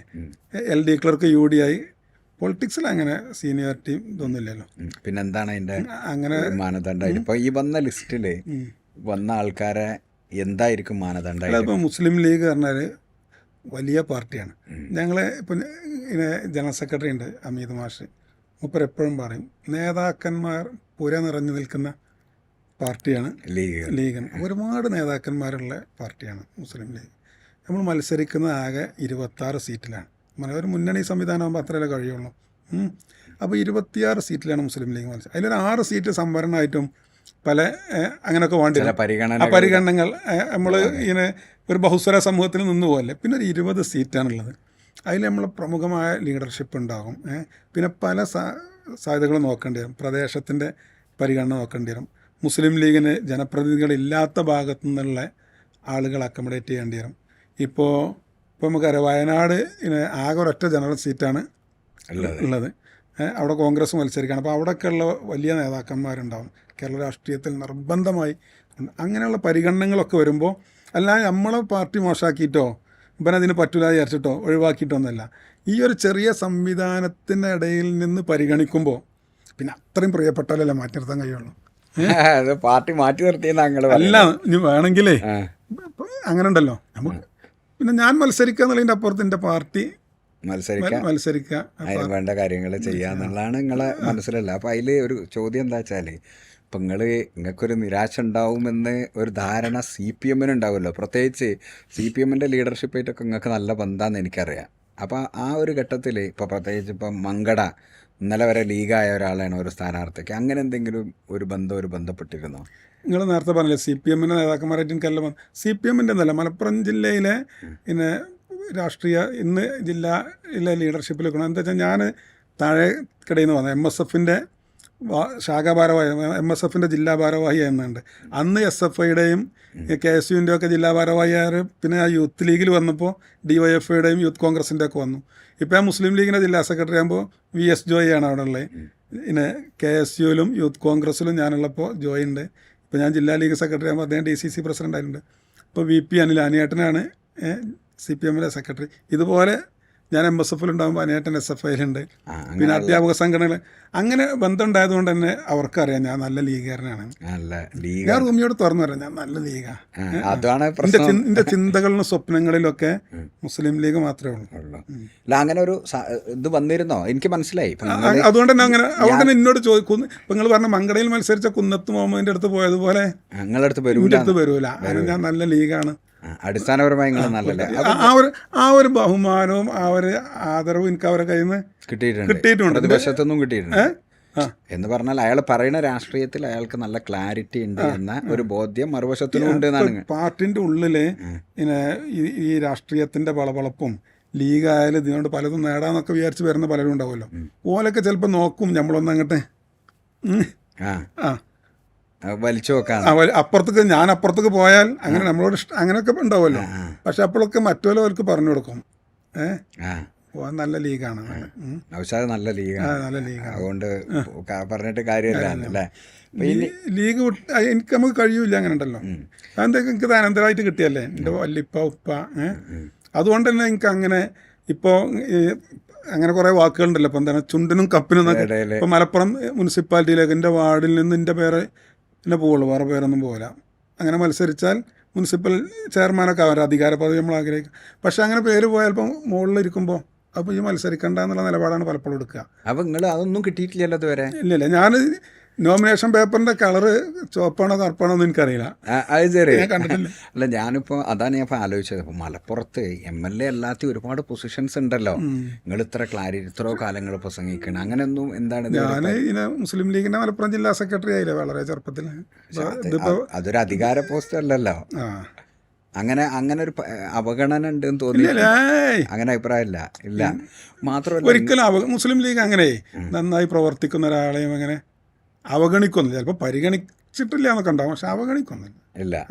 ഇപ്പം എനിക്ക് തോന്നുന്നത് എന്താണ്, തങ്ങളടുത്തും കുഞ്ഞാലിക്കുട്ടി സാഹിബിൻ്റെ അടുത്തൊക്കെ നല്ല ഒരു സ്വാധീനമുള്ള ഒരാളാണ് ഞാനെന്നാണ് എൻ്റെ ഒരു വെപ്പ്. അല്ല, അപ്പോൾ അതാണ് ഞാൻ ചോദിക്കണേ, കുഞ്ഞാലിക്കുട്ടി സാഹിബിനായിട്ട് കുടുംബപരമായി എന്തോ ബന്ധം? അതൊക്കെ ഉണ്ട്. എന്നിട്ടും നിങ്ങൾ പരിഗണിക്കപ്പെടുന്നില്ല. കുഞ്ഞാലിക്കുട്ടി സാഹിബ് വലിയ തോതിൽ കുടുംബക്കാരൊക്കെ കയറ്റുന്നു, വിമർശനമൊക്കെ ഉള്ള. ഇപ്പോൾ തിരുരങ്ങാടി സ്ഥാനാർത്ഥി കുഞ്ഞാലിക്കുട്ടി സാഹിബിൻ്റെ ആളാണ് എന്നൊക്കെയുള്ള വിമർശനം ഉണ്ട്. തിരുരങ്ങാടി സ്ഥാനാർത്ഥി ഞങ്ങളെ സഹഭാരവാഹി അല്ലേ, മുസ്ലിം ലീഗിന് മലപ്പുറം ജില്ലാ സെക്രട്ടറി അല്ലേ? ജില്ലാ സെക്രട്ടറിയാണ്. പക്ഷെ ആരും കേട്ടിട്ട്, ഇപ്പം നൗഷാദ് മണ്ണിശ്ശേരിനെ എനിക്ക് നേരത്തെ അറിയാം. ഞാൻ ഈ സ്ഥാനാർത്ഥിത്വം പ്രഖ്യാപിച്ചു. അതെന്തുകൊണ്ടാണ് അറിയാം? അങ്ങനെ അറിയാം, നമ്മൾ ഈ പ്രസംഗിക്കാൻ നടക്കണോണ്ടേ. അതുകൊണ്ടാണ്. ഇപ്പോൾ പ്രസംഗിക്കണവർ മാത്രമല്ലല്ലോ, ഇപ്പോൾ ട്രെയിൻ ഇങ്ങനെ ഓടുമ്പോഴേ അതിൻ്റെ എൻജിൻ ഡ്രൈവർ മാത്രമല്ലല്ലോ അതിൻ്റെ യാത്ര സുഖമാക്കണേ, അതിൻ്റെ സ്റ്റേഷൻ മാസ്റ്ററും അതിൻ്റെ തീവണ്ടിയുടെ മനോഹരമായ യാത്രക്ക് അനിവാര്യനാണ് ഒരാൾ. അപ്പോൾ സ്റ്റേഷൻ മാസ്റ്ററും പരിഗണിക്കേണ്ടി വരും, എൻജിൻ ഡ്രൈവറും പരിഗണിക്കേണ്ടി വരും. അപ്പോൾ അതിൽ നിരാശയൊന്നുമില്ല. പൊളിറ്റിക്സിൽ നിരാശയുടെ കാര്യം. പിന്നെ മുസ്ലിം ലീഗ് ഒരു നല്ലൊരു ലീഗുകാരന് നിരാശ ഉണ്ടാവില്ല എന്ന് എൻ്റെ അഭിപ്രായം. എന്താ വെച്ചാൽ അങ്ങനെയാണത്. എന്ന് പറഞ്ഞാൽ എന്താ കാരണം? നല്ലൊരു ലീഗുകാരൻ, നമ്മൾ ലീഗാണ്. ഇപ്പോൾ പിന്നെ ഇറാനിൽ ഫലസ്തീനിലൊക്കെ യുദ്ധം നടക്കേണ്ട അവർ നിലനിൽപ്പിന് വേണ്ടിയിട്ടാണ്. ഇതൊരു ഡെമോക്രാറ്റിക് ജിഹാദാണ്. ഡെമോക്രാറ്റിക് ജിഹാദാണ്. ഇന്ത്യയിലെ മതന്യൂനപക്ഷങ്ങളുടെ പിന്നോക്കക്കാരുടെ നമ്മളെ സണ്ണി എം കപ്പിക്കാട് പറഞ്ഞ പോലെ ദലിത് മുസ്ലിം പിന്നോക്ക വിഭാഗങ്ങളുടെ ആത്മാഭിമാനത്തിന് വേണ്ടിയിട്ടുള്ള ഒരു ഡെമോക്രാറ്റിക് ജിഹാദാണ്. അതിൻ്റെ ഭാഗമാണ് നമ്മൾ എന്നുള്ള ആ ഒരു ആത്മാഭിമാനം നമുക്കുണ്ട്. അതുകൊണ്ട് തന്നെ നിരാശക്ക് വകുപ്പില്ല. അപ്പോൾ ഇനി ഇതിൻ്റെ പാർട്ടി ഇതുവരെ നിങ്ങളെ പരിഗണിച്ച മേഖലകൾ ഏതൊക്കെ? ഇപ്പം ഞാൻ മനസ്സിലാക്കിയത് നിങ്ങൾ ഇതിൻ്റെ യുവജന കമ്മീഷൻ്റെയോ അതിലൊരു മെമ്പറായിരുന്നു. അപ്പോൾ അതിൽ അന്നത്തെ ഒരു ഓർമ്മകൾ ഇപ്പം നിങ്ങൾക്ക് എന്തെല്ലാം ചെയ്യാൻ കഴിയുമെന്ന് ലീഗാരെങ്കിലും മനസ്സിലാക്കട്ടെ. അല്ല, യുവജനക്ഷേമ ബോർഡാണ് കഴിഞ്ഞ ഉമ്മൻചാണ്ടി ഗവൺമെൻറ് കാലത്ത് യൂത്ത് വെൽഫെയർ ബോർഡിൽ മുസ്ലിം യൂത്ത് ലീഗിന് എല്ലാ കാലത്തും ഒരാളെ കിട്ടലുള്ളൂ. 2 മെമ്പർമാരെ കിട്ടി. അത് KP മജീദ് സാഹിബിൻ്റെ മിടുക്കാണ്. അന്ന് മജീദ് സാഹിബാണ് ജനറൽ സെക്രട്ടറി. അപ്പം മജീദ് സാഹിബിനെ അറിയാം. അന്ന് ഞാൻ യൂത്ത് ലീഗിൻ്റെ മലപ്പുറം ജില്ലാ പ്രസിഡൻറ്റുമാണ്. പിന്നെ അന്ന് സന്നദ്ധ സംഘടനകളുമായും യുവജന സംഘടനകൾ, പ്രത്യേകിച്ച് ഫെഡറേഷൻ ഓഫ് ദി ബ്ലൈൻഡ് അങ്ങനെയൊക്കെയുള്ള അവരൊക്കെ ആയിട്ട് നമ്മളിങ്ങനെ ബന്ധപ്പെട്ട് പ്രവർത്തിക്കുകയാണ്. യുവജനക്ഷേമ ബോർഡിലൊക്കെ നിരന്തരം നമ്മൾ കയറി ഇറങ്ങണം. അപ്പോൾ മജീദ് സാഹിബിൻ്റെ അത് അറിയാം. മൂപ്പര് ശരിക്കും പ്രവർത്തകരല്ലോ നിരീക്ഷിക്കുന്ന ഒരാളാണ്. നന്നായി. മജീദ് സാഹിബ് ഞാൻ നേരത്തെ പറഞ്ഞു നല്ല ലീഗാ, നല്ല ലീഗാ. ശരിക്കും അത്രയും പാരമ്പര്യമുള്ള ലീഗുകാരൻ വേറെപ്പുണ്ട് എന്ന് എനിക്ക് തോന്നണില്ല. മൂപ്പര് സ്വന്തമായിട്ടൊരു ടീം ഉണ്ടാക്കാനോ ആളുണ്ടാക്കാനോ, ഞാനിപ്പോൾ മൂപ്പര് ഒരാളായിട്ടും കാര്യം മൂപ്പര് ലീഗിനെ പ്രാധാന്യം കൊടുക്കണം. അപ്പോൾ അങ്ങനെ അന്ന് മജീദ് സാഹിബ് എടുത്തൊരു താല്പര്യപ്രകാരമാണ് യൂത്ത് വെൽഫെയർ ബോർഡിൽ വരുന്നത്. അതങ്ങനെ ഒരു വിപുലമായ അധികാരമുള്ളൊരു സംവിധാനം. അതിൻ്റെ വൈസ് ചെയർമാൻ കുറച്ച് അധികാരമുണ്ട്, ചെയർമാൻ മന്ത്രിയായിരിക്കും. നമ്മളൊരു 19 മെമ്പർമാരുണ്ടാവും. അതിലൊരാളായിരുന്നു. ഓർമ്മകൾ എന്തൊക്കെയാണ്? ഓർമ്മകൾ ഒന്ന് കേരളോത്സവം നടത്തുക യുവജനക്ഷേമ ബോർഡാണ്. അപ്പോൾ ഞാൻ വരുമ്പോൾ കേരളോത്സവത്തിൽ നമ്മളവിടെ വരുമ്പോൾ നമ്മളെ പ്രാതിനിധ്യം അതാണ്. മാപ്പിളക്കലകളായിട്ട് അന്ന് അതിലുള്ളത് ഒപ്പനയും കോൽക്കളിയും മാത്രമാണ്. അപ്പോൾ ഈ ദഫ് മുട്ട്, ചീനമുട്ട്, അറവനമുട്ട്, അതുപോലെ തന്നെ ആൺകുട്ടികളുടെ ഒപ്പന എന്നൊക്കെ പറഞ്ഞ് നമ്മൾ കുറച്ച് പദ്ധതികളൊക്കെ എഴുതിക്കൂടെ. അതൊക്കെ എപ്പോഴും ഉണ്ട്. നമുക്ക് കൊണ്ടുവന്നതിൽ പങ്കുവഹിച്ചു. പിന്നെ അതിൽ നമ്മൾ ഈ ആദിവാസി കലകൾക്ക് ക്ഷേത്ര കലകൾക്കൊക്കെ പ്രത്യേകമായ ഓരോ ഇയറിലും അതിൻ്റെ പ്രോഗ്രാമുകൾ നടക്കും. അതിൻ്റെ ക്യാമ്പുകളും പെർഫോമൻസും. ഇപ്പോൾ ഒരു 4 ദിവസത്തെ ക്യാമ്പ് ഉണ്ടാവും. എല്ലാ ദിവസവും വൈകുന്നേരം ആ കലകളുടെ വലിയ ജനക്കൂട്ടത്തിന് മുമ്പിൽ അവതരിപ്പിക്കും. അപ്പോൾ ഞാൻ ഫസ്റ്റ് വർഷം അത് കണ്ടപ്പം ഇഷൽ പെരുമ എന്ന് പറഞ്ഞാൽ എനിക്ക് വലിയ അഭിമാനം. ഞാൻ എൻ്റെ കൈകൊണ്ട് തന്നെയാണ് ആ പ്രൊജക്റ്റ് എഴുതിണ്ടാക്കിയത്. ഞാനതിൻ്റെ മുമ്പ് അങ്ങനെ പ്രൊജക്ട് റിപ്പോർട്ടൊന്നും ഉണ്ടാക്കിയിട്ടില്ല. ഞാനങ്ങനെ ഇഷൽ പെരുമ എന്ന് പറഞ്ഞ് മാപ്പിള കലകൾ, അറബി മലയാള സാഹിത്യം, മാപ്പിളപ്പാട്ട് സാഹിത്യം, ഇതിനെക്കുറിച്ചൊക്കെ അങ്ങനെ എന്നിട്ട് 10 ലക്ഷം രൂപ ഇഷൽ പെരുമക്ക് കിട്ടിയിട്ട് മലപ്പുറം കോട്ടക്കുന്നിൽ വെച്ചിട്ട് കോഴിക്കോട് വെച്ചൊക്കെ നടത്തിയിരുന്നു പരിപാടി. നമ്മളെ ഫൈസലായിട്ടിലായിരുന്നു ഞങ്ങൾ 2 ക്യാമ്പിൻ്റെ ക്യാമ്പ് ഡയറക്ടർ. അപ്പോൾ അങ്ങനെ താല്പര്യമുള്ള കുട്ടികൾ വരും. അവർക്ക് താമസവും ഭക്ഷണവും സർട്ടിഫിക്കറ്റും TAD ഒക്കെ കൊടുത്തിട്ട് പിന്നെ വലിയ പരിപാടിയായിട്ട് കോട്ടക്കുന്നിൽ ആഘോഷമായിട്ട് നോക്കും. പിന്നെ ഒരുപാട് മാപ്പിള കലാകാരന്മാരായിട്ടാണ് ഈ രണ്ടത്താണി ഹംസാഖാനെ പോലെയുള്ള അതുപോലെ ഉള്ള കുറേ ആളുകളുണ്ടായിരുന്നു. അവർക്കൊക്കെ അന്ന് നമ്മൾ ചെറിയ സാമ്പത്തിക സഹായങ്ങൾ ചെയ്തിരുന്നു. പിന്നെ മഹാകവി പുലിക്കോട്ടിൽ ഹൈദർ സ്മാരകത്തിൽ ഒരു യൂത്ത് സെൻറ്റർ. പുലിക്കോട്ടിൽ ഹൈദറിനെ കുറിച്ച് കുറച്ച് പറയും. കാരണം എന്താ വെച്ചാൽ മൂപ്പരൊരു മാപ്പിള കവികളിൽ ഭയങ്കര വിവാദ നായകനാണ്. കുറേ കാരണങ്ങളുണ്ടായിന്. ഒന്ന് ഭയങ്കര നാടൻ വർത്താനായിരുന്നു അല്ലേ? അതിൻ്റെ എന്തെങ്കിലും നാടൻ വർത്തനം എന്ന് പറഞ്ഞാൽ ഇപ്പോൾ മോയിൻകുട്ടി വൈദ്യരുടെ കവിതകൾ എന്ന് പറഞ്ഞാൽ അത് നമ്മൾ അതിനൊരു വ്യാഖ്യാനം കൂടി പറയണം. നമുക്ക് തിരിയില്ല, പലതും നമുക്ക് തിരിയില്ല. അതിലെല്ലാ ഭാഷയുണ്ട്.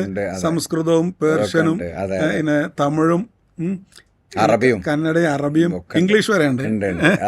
പിന്നെ ഈ ബദർകിസ പാട്ടൊക്കെ വേറെ വ്യാഖ്യാനിച്ചാലേ നമുക്ക് തിരിയുള്ളൂ. അത് എന്താണ് അങ്ങനെ മനോഹരമായ ഒരു ആ ശൈലിയും കൂടിയാണ്. പക്ഷേ പുലിക്കോട്ടിൽ ഹൈദർ സാഹിബ് എന്ന് പറഞ്ഞാൽ തനി പച്ച മലയാളത്തിൽ നമ്മൾ ഏറനാടൻ ശൈലി, തനി ഏറനാടൻ ശൈലിയിൽ നായി കോയി എന്നൊക്കെ നമ്മൾ പറയില്ലേ, അങ്ങനെയൊക്കെ ഉണ്ടാവും. അങ്ങനെ പച്ച മലയാളത്തിലാണ് എഴുതുക. മൂപ്പരുടെ ഇനെന്താണ് എന്ത് വിഷയം പാട്ടാക്കും മൂപ്പര്. സർക്കീറ്റ് പാട്ട്, പിന്നെ നരിനായാട്ട് മഞ്ചേരി പുലി ഇറങ്ങി. അപ്പൊ അതിനെ കുറിച്ചും പറയും നരിനായാട്ട്. ഈ നരിനായാട്ട് ശരിക്കും നടന്ന സംഭവമാണ്. മൂപ്പര് അധികം നടന്ന സംഭവം. ഇപ്പോൾ മൂപ്പര മറിയക്കുട്ടിയുടെ കത്ത് എന്നുള്ളത് ഉണ്ടല്ലോ, അത് ഇനെന്താണ് ബ്രിട്ടീഷുകാർ പിന്നെ മഹാകവിയുടെ പ്രത്യേകത എന്താ വെച്ചാൽ സ്വാതന്ത്ര്യത്തിന് മുമ്പും സ്വാതന്ത്ര്യത്തിന് ശേഷം ജീവിച്ചിട്ടുണ്ട്. സ്വാതന്ത്ര്യാനന്തരം മൂപ്പർക്ക് ഒരു 10-30 വർഷം ജീവിച്ചിട്ടുണ്ടാവും. 70-കൾക്ക് ശേഷമാണ് മരിച്ചു പോയത്. അതുപോലെ സ്വാതന്ത്ര്യത്തിന് മുമ്പ് ഒരു 100 ഏകദേശം 96-ൻ്റെ മുകളിൽ ജീവിച്ചു. അപ്പോൾ അന്ന് 921 പിന്നെ ബെല്ലാരിയിലെ ജയിലിക്ക് കൊണ്ടുപോകണം. അപ്പം മറിയക്കുട്ടിയുടെ കല്യാണം കഴിഞ്ഞിട്ടുള്ളൂ. അപ്പം അതുകൊണ്ട് ആളുകളിങ്ങനെ അങ്ങനെ ഉണ്ടല്ലോ, അന്നത്തെ കാലമാണ്. പക്ഷേ അപ്പോഴും ഉണ്ടല്ലോ. അപ്പോൾ അന്നത്തെ ഒരു അതിൽ ഇവള് നല്ല സ്ത്രീയായിരുന്നു മറിയക്കുട്ടി. ശരിക്കും ഒരു സ്ത്രീ പക്ഷത്തു നിന്ന് എഴുതിയ അങ്ങനെയൊക്കെ നമ്മൾ ഇപ്പോഴത്തെ കാലത്ത് പറയുകയാണെങ്കിൽ. അപ്പോൾ ഇവരെ കുറിച്ച് ആക്ഷേപങ്ങൾ പറഞ്ഞിട്ട് എല്ലാവരും കത്തയച്ചു നാട്ടിൽ നിന്ന് ആളുകൾ. അതിൽ ഇവളെ അമ്മായിമ്മയും കൂടി, അമ്മായിമ്മ പോരും ഉണ്ടാവുമല്ലോ. അപ്പോൾ ഇത് നടന്ന സംഭവമാണ്. അപ്പോൾ ശരിക്കും ഇത് പുലിക്കോട്ടിലിന്റെ കഥയല്ലല്ലോ, പുലിക്കോട്ടിലെ അപ്പം എന്ത് ചെയ്യാണ്, ഇതിനെ കവിതയാക്കാണ്. ബല്ലാരിക്ക് വീടെന്ന് വരാനൊട്ട് വഴിയുണ്ടോ, വല്ലികൾ കവിയുടെമിൽ വരാൻ പാടുണ്ടോ, തേടിച്ചിത്തരം കാണിച്ച് ഞാൻ നടന്നിട്ടില്ല, എന്നെ നിങ്ങളൊയ്യെ തൊട്ടിട്ടില്ല മറ്റൊരാണ്, എമ്പിടുന്നു കൊണ്ടുവെട്ടി തങ്ങളെ കാലാണ്, കൊണ്ടുവെട്ടി തങ്ങളെ കാലം പിടിച്ചിട്ടാണ് അന്ന് സത്യം ചെയ്യണം. അങ്ങനെ ചിലതൊക്കെ ആടൽ സോളിയാണ്. മുരിങ്ങാക്കായിക്ക് വന്ന് മൂപ്പര് കാണിച്ചു തന്ന് മൂച്ചിപ്പീരാന്തിനാലെ പെറ്റ് ഞാനൊന്ന്, ഇത് മൂത്തരം പാത്തുന്ന ജന്തു ചതിച്ചാണ്. അതിന്റെ കുറച്ചപ്പുറത്ത് പിന്നെ പാടാൻ പറ്റൂല, ഇതതിന്റെ പരമാവധിയാണ്. അപ്പൊ പുള്ളിയുടെ കവിത വേറെ ആരോ എഴുതി കൊടുക്കല. മൂപ്പരതിനെ കുറിച്ച് പറയണത് എന്താ വെച്ചാല്, വണ്ടൂര് അങ്ങാടിയിലെ ചായക്കടയിൽ ഇരുന്നിട്ട് മൂപ്പരിങ്ങനെ ടേബിളിൽ മുട്ടിയിട്ട് ഇങ്ങനെ ഇത് പാടും. അപ്പൊ പൊക്കാവിൽ അഹമ്മദ് മല്ല എന്ന് പറഞ്ഞാണ് മൂപ്പര് എഴുതിയെടുത്തിട്ട് മൂപ്പരാണത് എഴുതിയെടുത്തിട്ട് ആ പുസ്തകത്തിന് 4 അണക്ക് ചന്തകളിലും ബുധനാഴ്ച മഞ്ചേരി ചന്തയിൽ വന്നിട്ട് ഇത് ബുക്കാണ്. അപ്പൊ ഇങ്ങനെ പാടിയിട്ട് വെക്കും. അങ്ങനെ കൊണ്ടുവരുന്നത് അങ്ങനെ കേരള ചരിത്രമൊക്കെ എഴുതിയിട്ടുണ്ട്. ആര്? പുലിക്കോട്ടില പാട്ട് ആദ്യമായിട്ട് കേരള ചരിത്രത്തിൽ സമഗ്രമായി എഴുതിയത്. പിന്നെ മൂപ്പർക്ക് എതിരായിട്ട് അങ്ങോട്ടും കവികളുമുള്ള മത്സരമൊക്കെ ഉണ്ട്. ഒരു തോട്ടപ്പാളി മുഹമ്മദൊക്കെ ഉണ്ട്, തോട്ടപ്പാളി തോറ്റുപാളി ഈസായി പോയി എന്നൊക്കെ പറഞ്ഞിട്ട് അങ്ങനെയുള്ള പ്രാസഭംഗി ഭയങ്കരമാണ്. അപ്പൊ അല്ല, പുള്ളി എന്താ സ്വാതന്ത്ര്യത്തിനെതിരായിരുന്നു എന്നുള്ള ഒരു സാധനം ഉണ്ടല്ലോ. സ്വാതന്ത്ര്യത്തിനെതിരല്ല, അത് എന്താണ് ഞാൻ പറഞ്ഞത്, 921 ആവേശത്തിന് ഉണ്ടായതല്ല. ഗാന്ധിജി കോഴിക്കോട്ട് വന്നിട്ട് പ്രസംഗിക്കാണ്. വാര്യംകുന്നത്ത് കുഞ്ഞാമദാജി ആലി മുസ്ലിയാരൊക്കെ അല്ല കഥ ധരിക്കണ കോൺഗ്രസ്സുകാരായിരുന്നു. കോഴിക്കോട്ട് വന്നിട്ട് ഗാന്ധിജി പ്രസംഗിക്കാണ്, നിങ്ങളെ ഖലീഫയെ ഒഴിവാക്കിയല്ലോ, എന്തെങ്കിലും നോക്കിക്കണം. അന്നത്തെ സർവേന്ത്യ മുസ്ലിം ലീഗ്, ഇപ്പോഴത്തെ ഇന്ത്യൻ യൂണിയൻ മുസ്ലിം ലീഗ് അല്ല, സർവേന്ത്യ മുസ്ലിം ലീഗ് അതിനെതിരായിരുന്നു. ഞാൻ നേരത്തെ പറഞ്ഞത് അത് അവിടെ തുർക്കിയിലെ കാര്യം, നമ്മൾ ഇന്ത്യൻ്റെ സ്വാതന്ത്ര്യത്തിന് വേണ്ടിയിട്ടല്ല ഇവിടെ പോരാണത്. പക്ഷെ ഗാന്ധിജി വിചാരിച്ചെന്താ വെച്ചാൽ മുസ്ലിങ്ങൾ ഭയങ്കര വൈകാരികമാണല്ലോ. അത് മാത്രമല്ല, നിങ്ങൾ നേരത്തെ പറഞ്ഞ ഈ മോയിൻകുട്ടി വൈദ്യരെ ബദറും മുഹുദും ഒക്കെ കേട്ട് പടപ്പാട്ടിന്റെ ഈണങ്ങൾ കേട്ട് വളർന്നൊരു ജനതയാണ്. പടവീരന്മാരുടെ രണശൂരത അങ്ങനെ കത്തിക്കള്ളോ നമ്മള് ബദർ കഥാപ്രസംഗങ്ങളൊക്കെ അങ്ങനെയുണ്ട്. 313 ബദരീങ്ങള്, ആയിരക്കണക്കായ അബുജഹലിന്റെ സംഘത്തെ അതിജയിച്ച കഥ, ആവേശം നിൽക്കുന്ന ജനതയുടെ അടിയിലാണ് ഗാന്ധിജി വന്നിട്ട് പ്രസംഗിക്കണത്. നിങ്ങളെന്താ നോക്കി നിൽക്കണത്, ഇറങ്ങണില്ലേ? അതിലിങ്ങോട്ട് ഇറങ്ങി നമ്മളെ ആൾക്കാരെ. ഇറങ്ങിയപ്പോൾ അത് കയ്യിൽ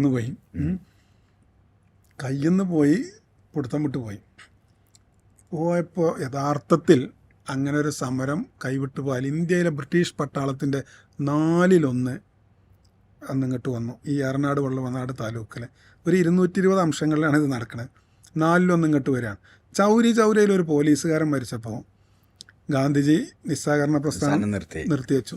പക്ഷേ 29,000 മാപ്പിളന്മാരും ഇവിടെ കൊല ചെയ്യപ്പെട്ടു, നാട് കടത്തപ്പെട്ടു. ആന്തമാനിലേക്കും ആസ്ട്രേലിയയിലേക്കൊക്കെ നാട് കടത്തി. അങ്ങനെ കഷ്ടപ്പെടുകയാണ്. ആർത്തനാദത്തോടുകൂടി വിലപിക്കുക. ആണുങ്ങളെ മുഴുവൻ പിടിച്ചുകൊണ്ടായി, സ്ത്രീജനങ്ങളെ മാനഭംഗപ്പെടുത്തി, വീടുകൾ കത്തിച്ചു. ഞങ്ങൾ മലപ്പുറത്ത് വന്ന് നോക്കി, ഒരു 100 കൊല്ലം പഴക്കമുള്ള പല വീടിൻ്റെ മുമ്പിലും കബറുകളുണ്ട്. അങ്ങനെ അങ്ങോട്ട് വന്നിട്ട് ആണുങ്ങളെ മുഴുവൻ പോലീസ് വെടിവെച്ച് കൊല്ലുക. എന്നിട്ട് നമ്മളെ ഉമ്മമാർ കബർ. ഇന്ത്യൻ സ്വാതന്ത്ര്യ സമരത്തിൽ ഏറ്റവും പ്രായം കുറഞ്ഞ രക്തസാക്ഷിയുണ്ട്, പിന്നെ ഫാത്തിമ, 7 വയസ്സാണ്. പാപ്പാൻ്റെ നെഞ്ചിക്ക് ഇങ്ങനെ പോലീസ് വെടി വെക്കുമ്പോൾ പെച്ചിയാറിന് കെട്ടിപ്പിടിച്ചതാണ്. ആ കുട്ടി ഇങ്ങനെ ധൂളിയായി പോയെന്നാണ്. അതെടുത്തിട്ട് ആ ഉമ്മയാണ് കബറടക്കുന്നത്, ഈ ബാപ്പാന്. അതിനായിട്ടൊരു പോലീസ്, മലബാർ സ്പെഷ്യൽ പോലീസ്. ഞാൻ പണ്ടൊരുക്കെ എൻ്റെ ഒരു പ്രസംഗത്തിൻ്റെ മൂച്ചിൽ ഞാൻ പറഞ്ഞു, പിരിച്ചുവിടണം, അത് സാമ്രാജ്യത്തിൻ്റെ സിമ്പലാണ്. എന്താ മലപ്പുറത്ത് അർജൻറ്റ് പോലീസ്. അത് നോക്കി, മാപ്പിള ഔട്ട്റേജസ് ആക്ട് എന്ന് പറഞ്ഞൊരു നിയമം ലോകത്ത് അങ്ങനെ നിയമമുണ്ടോ? മാപ്പിളിനെ കണ്ടാൽ കൊല്ല, അസ്സലാമു അലൈക്കും വലൈക്കും അസ്സലാം എന്ന് പറഞ്ഞാൽ അപ്പോൾ വിടേച്ചു അല്ല. അങ്ങനെ നിൽക്കുമ്പോൾ ആ നിസ്സഹകരണ പ്രസ്ഥാനത്തെ പിൻവലിച്ച പോലെ ഇതിൽ ഇടപെടണ്ടേ നേതാക്കന്മാർ? അന്ന് യങ് ഇന്ത്യയിൽ ഗാന്ധിജി എഴുതിയത് ഒരു ശരാശരി മലബാറിലൊരു ശരാശരി ഹിന്ദു ഭീരുവാണ്, ഒരു ശരാശരി മാപ്പിള ഗുണ്ടയാണെന്ന്. ആ സമയത്താണ് നമ്മൾ ഗാന്ധിജിയെ അത് യാഥാർത്ഥ്യമാണ്, ചരിത്രത്തിൻ്റെ യാഥാർത്ഥ്യങ്ങൾ പറഞ്ഞത്. ആ സമയത്താണ് പുലിക്കോട്ടിൽ എതിരാക്ക പാട്ട് എഴുതുന്നത്. ഗാന്ധി പറയണ മന്ദിരം കേട്ട് നടക്കണ്ട, ഗാന്ധിക്കും കൂട്ടർക്കും മൂച്ചിപ്പിരാന്താണ് എന്ന്. അത് രാജ്യദ്രോഹപരമല്ല, അന്നത്തെ ഒരു സാഹചര്യമാണ്. പിന്നീട് ഗാന്ധിജി അതിനൊക്കെ ഓരോ സാഹചര്യമാണല്ലോ. ഇപ്പോൾ ഞാൻ നേരത്തെ പറഞ്ഞു, നമ്മൾ ഇതിനെന്താണ് പൊളിറ്റിക്കൽ നിലപാടെടുക്കുക ആ സാഹചര്യത്തിലാണ്. അന്നത്തെ സാഹചര്യത്തിൽ ആ ഒരു കാര്യത്തിൽ ഗാന്ധിജി എടുത്ത് അങ്ങനെ നോക്കുകയാണെങ്കിൽ ഇപ്പോൾ കുമാരനാശാന് ബ്രിട്ടീഷ് രാജാവിൻ്റെ കയ്യിൽ നിന്ന് പട്ടുംപാളിയും വാങ്ങിയല്ലേ, ആശാൻ സ്മാരകമൊക്കെ അല്ലേ ഇപ്പോൾ ഇവിടെ. നമുക്ക് പുലിക്കോട്ടിലിന്റെ സ്മാരകത്തിന് എന്തൊക്കെയാ ചെയ്തത്? ചോദിച്ചു. അന്ന് അവിടെ ഒരു യൂത്ത് ഫെസിലിറ്റേഷൻ സെന്റർ കൊണ്ടുവരാൻ വേണ്ടിയിട്ട് നമ്മൾ അന്നൊരു ഫണ്ട് കൊടുത്തു. അതിൽ ആദ്യ ഗഡുവായിട്ടുള്ള ഒരു 5 ലക്ഷം രൂപ പാസ്സാക്കി, മുഴുവൻ ഫണ്ട് പാസ്സാക്കി. പക്ഷെ പിന്നീട് മരിച്ചുപോയി, നമ്മൾ കുറ്റം പറയില്ല, ആര്യാടൻ മുഹമ്മദ് സാർ അത് സമ്മതിച്ചില്ല. അദ്ദേഹം പറഞ്ഞു അത് ഇങ്ങനെ UDF ഗവൺമെൻറ് അല്ലേ, അദ്ദേഹം പറഞ്ഞു അത് ഇങ്ങനെ ഇന്ത്യക്കെതിരെ കവിത എഴുതിയിട്ടുണ്ട് സ്വാതന്ത്ര്യം എന്നൊക്കെ പറഞ്ഞിട്ട് പിന്നെ അപ്പോൾ അങ്ങനെ തെരഞ്ഞെടുപ്പൊക്കെ വന്ന് അങ്ങനെ പോയി. കവിത എഴുതി വിവാദമായിട്ടൊന്നും ഞാൻ പിന്നെ എന്താ പലപ്പോഴും വിവാദങ്ങൾ ഉണ്ടാക്കാതെ, അന്നൊക്കെ വേണമെങ്കിൽ ഒക്കെ വിവാദമാക്കാം. എല്ലാവരും പറയും വിവാദമാക്കിയാലേ ശ്രദ്ധിക്കപ്പെടുള്ളൂ. നിങ്ങൾ വിവാദങ്ങൾ ഉണ്ടാക്കാതെ പോവാണെന്നുള്ള. അതുകൊണ്ടാണ് അപ്പോൾ പണ്ടൊരു കുട്ടീനോട് ചോദിച്ചില്ലേ, സൂര്യനാണോ ചന്ദ്രനാണോ നമുക്ക് ഏറ്റവും ഉപകാരമുള്ളത് ചോദിച്ചു. അപ്പോൾ ആ കുട്ടി പറഞ്ഞു ചന്ദ്രനാണ്, സൂര്യൻ എന്തിനു വെള്ളം, പകല് സൂര്യൻ്റെ ആവശ്യമില്ല, ഏതായാലും വെളിച്ചല്ലേ. അപ്പോൾ അതുകൊണ്ടാണ് നമ്മളിപ്പോൾ ഏതായാലും ഇങ്ങനെ ഉണ്ടാകണോണ്ട്. അതുകൊണ്ട് നിങ്ങളൊരു വില ഇല്ല എന്നുള്ളൊരു അഭിപ്രായം. അങ്ങനല്ല സാറിന്. അപ്പം നമ്മളെ ഇതിനെ ഇപ്പം ഇങ്ങനെ ഈ ഇത്രയും കാര്യങ്ങളിലൊക്കെ നിങ്ങൾക്ക് ഇത്രയും എക്സ്പീരിയൻസ് ഉണ്ട്. ഇനി എന്താണ് ഒരു ഫ്യൂച്ചർ എന്നുള്ളവർക്ക്, രാഷ്ട്രീയം എന്നുള്ളവർക്ക് എന്തൊക്കെയാണ് നിങ്ങൾക്ക് ചെയ്യാനുണ്ട്? ഇപ്പോൾ അതിലൊറ്റ കാര്യം, ഇനി ലെഫ്റ്റ് ഇപ്പോൾ നമ്മളെ ഇലക്ഷൻ റിസൾട്ട് വരുന്നതിൻ്റെ മുമ്പാണല്ലോ, UDF വരും എന്നാണ് നിങ്ങളൊരു പ്രതീക്ഷ. ലെഫ്റ്റ് വരികയാണെങ്കിൽ ലീഗ് എന്ത് നിലപാടെടുക്കും? എന്തായിരിക്കും ലീഗിൻ്റെ ഫ്യൂച്ചർ പരിപാടി? മുസ്ലിം ലീഗ് ഇപ്പോൾ ലെഫ്റ്റ് 10 കൊല്ലം ഭരിച്ചപ്പെടുന്ന നിലപാടന്നെ. അതിൻ്റെ അപ്പുറത്തെന്താ? അതിൻ്റെ അപ്പുറത്തേക്ക് മുന്നണി മാറ്റത്തെക്കുറിച്ചോ അതൊന്നും അങ്ങനെ ഇപ്പോൾ പറയാൻ. പൊളിറ്റിക്സിൽ നിങ്ങൾ ചോദിച്ചല്ലോ രാഷ്ട്രീയത്തിൽ ഭാവിയില്ല, വർത്തമാനമേ ഉള്ളൂ. ഭാവി എപ്പോഴും മാറി മറിയാം. പൊളിറ്റിക്സിൽ സാഹചര്യം നമ്മളിങ്ങനെ കാൽക്കുലേറ്റ് ചെയ്ത് ഒരു ബിസിനസ് നടത്തുന്നത് പോലെ, അല്ലെങ്കിൽ നമ്മളൊരു യാത്ര പോകുന്നത് പോലെ കാൽക്കുലേറ്റഡ് ആയിട്ട് പൊളിറ്റിക്സിൽ നീങ്ങാൻ പറ്റൂല. നമുക്കിങ്ങനെ ഒരു ധാരണപ്പുറത്ത് പോവാം, നല്ല സുചിന്തിതമായിട്ട് പോകാം. പക്ഷേ രാഷ്ട്രീയത്തിൽ സാഹചര്യം എപ്പോഴും മാറും. ആ സാഹചര്യങ്ങൾ അങ്ങനെയല്ലോ, ആർട്ട് ഓഫ് പോസിബിൾ എന്ന് പറഞ്ഞാൽ ആ സാഹചര്യങ്ങളുടെ ഒരു കലയാണ്. അപ്പോൾ കൃത്യമായിട്ട് അപ്പോൾ അങ്ങനെ ഒരു സാഹചര്യം വരികയാണെങ്കിൽ ഇൻഷാ അല്ലാഹ് അപ്പോൾ ആലോചിക്കാൻ അതിന് പറ്റിയ ലീഡർഷിപ്പ് ഉണ്ട്. ഇത്ര നല്ല ലീഡർഷിപ്പുള്ള പാർട്ടി ഏതാ കേരളത്തിൽ? ഇപ്പോൾ ഈ ലെഫ്റ്റിനോട് ഇപ്പോൾ കമ്മ്യൂണിസ്റ്റ് പാർട്ടികൾ തകരണം എന്നുള്ള അഭിപ്രായം ഉണ്ടോ? കാരണം ഇപ്പോൾ ലെഫ്റ്റാണല്ലോ ഇപ്പം ലീഗിനെ സംബന്ധിച്ച് വലിയൊരു എതിരാളികൾ കേരളത്തിലുള്ളത്. അങ്ങനെ ഒരു ഇവിടെ ഇല്ലാതാവണം, അങ്ങനെ എന്താണ് കമ്മ്യൂണിസ്റ്റ് പാർട്ടികളോടുള്ള നിലപാട്? നമ്മളെ കൂടെ തന്നെ കമ്മ്യൂണിസ്റ്റ് പാർട്ടിയില്ലേ, CMP മുന്നണിയിലില്ലേ, UDFിലില്ലേ, CMP ഉണ്ട്. ഇപ്പോൾ KK രമൻ്റെ RMP എന്താണ്? CPM-ന് കമ്മ്യൂണിസത്തിൽ തീവ്രത പോരാ, ഇങ്ങനെയൊന്നല്ല, ഇതൊന്നല്ല കമ്മ്യൂണിസം എന്നുള്ള അഭിപ്രായം. അങ്ങോട്ടല്ല RMP ഉണ്ടായത്. അതിനുവേണ്ടി രക്തസാക്ഷി ആളാണ് പിന്നെ TP ചന്ദ്രശേഖരൻ. അവരെ പാർട്ടി നമ്മളെ UDFിൻ്റെ കൂടെ അല്ലേ. RMPക്ക് വേണ്ടിയല്ല മുസ്ലിം ലീഗ്. CMPൻ്റെ ഫുൾ എന്താണ്? കമ്മ്യൂണിസ്റ്റ് മാർക്സിസ്റ്റ് പാർട്ടി എന്നാണ്. നിങ്ങൾക്കറിയോ, മൂലധനം ഡസ് ക്യാപിറ്റലും ഒക്കെ മലയാളത്തിലേക്ക് ട്രാൻസ്ലേറ്റ് ചെയ്ത ഒരു പക്ഷേ ഇന്ന് ഇന്ത്യയിൽ ജീവിച്ചിരിക്കുന്ന കമ്മ്യൂണിസ്റ്റ് ബുദ്ധിജീവികളിൽ പ്രമുഖരായ ഒരാളെ നമ്മളൊരു കൈവിരലിൽ എണ്ണാണെങ്കിൽ ഒന്ന് CP ജോണാണ്. അദ്ദേഹം നല്ല കമ്മ്യൂണിസ്റ്റ് ജീവിതം നയിക്കുന്ന ആളാണ്, നല്ല കമ്മ്യൂണിസ്റ്റുകാരനാണ്. അദ്ദേഹം ഞങ്ങളെ മുന്നണിയുടെ കൂടെ അല്ലേ. പിന്നെ ഇനെന്താണ് RSP, റവല്യൂഷണറി സോഷ്യലിസ്റ്റ് പാർട്ടി, ആ ബോൾഷവിക് വിപ്ലവത്തിൻ്റെയൊക്കെ പാരമ്പര്യം ഇന്നും കൊണ്ട് നടക്കുന്ന RSP നമ്മുടെ കൂടെ അല്ലേ. അങ്ങനെ വിരോധങ്ങളൊന്നുമില്ല. അഞ്ഞിപ്പോൾ അങ്ങോട്ടൊന്നും വേണ്ട.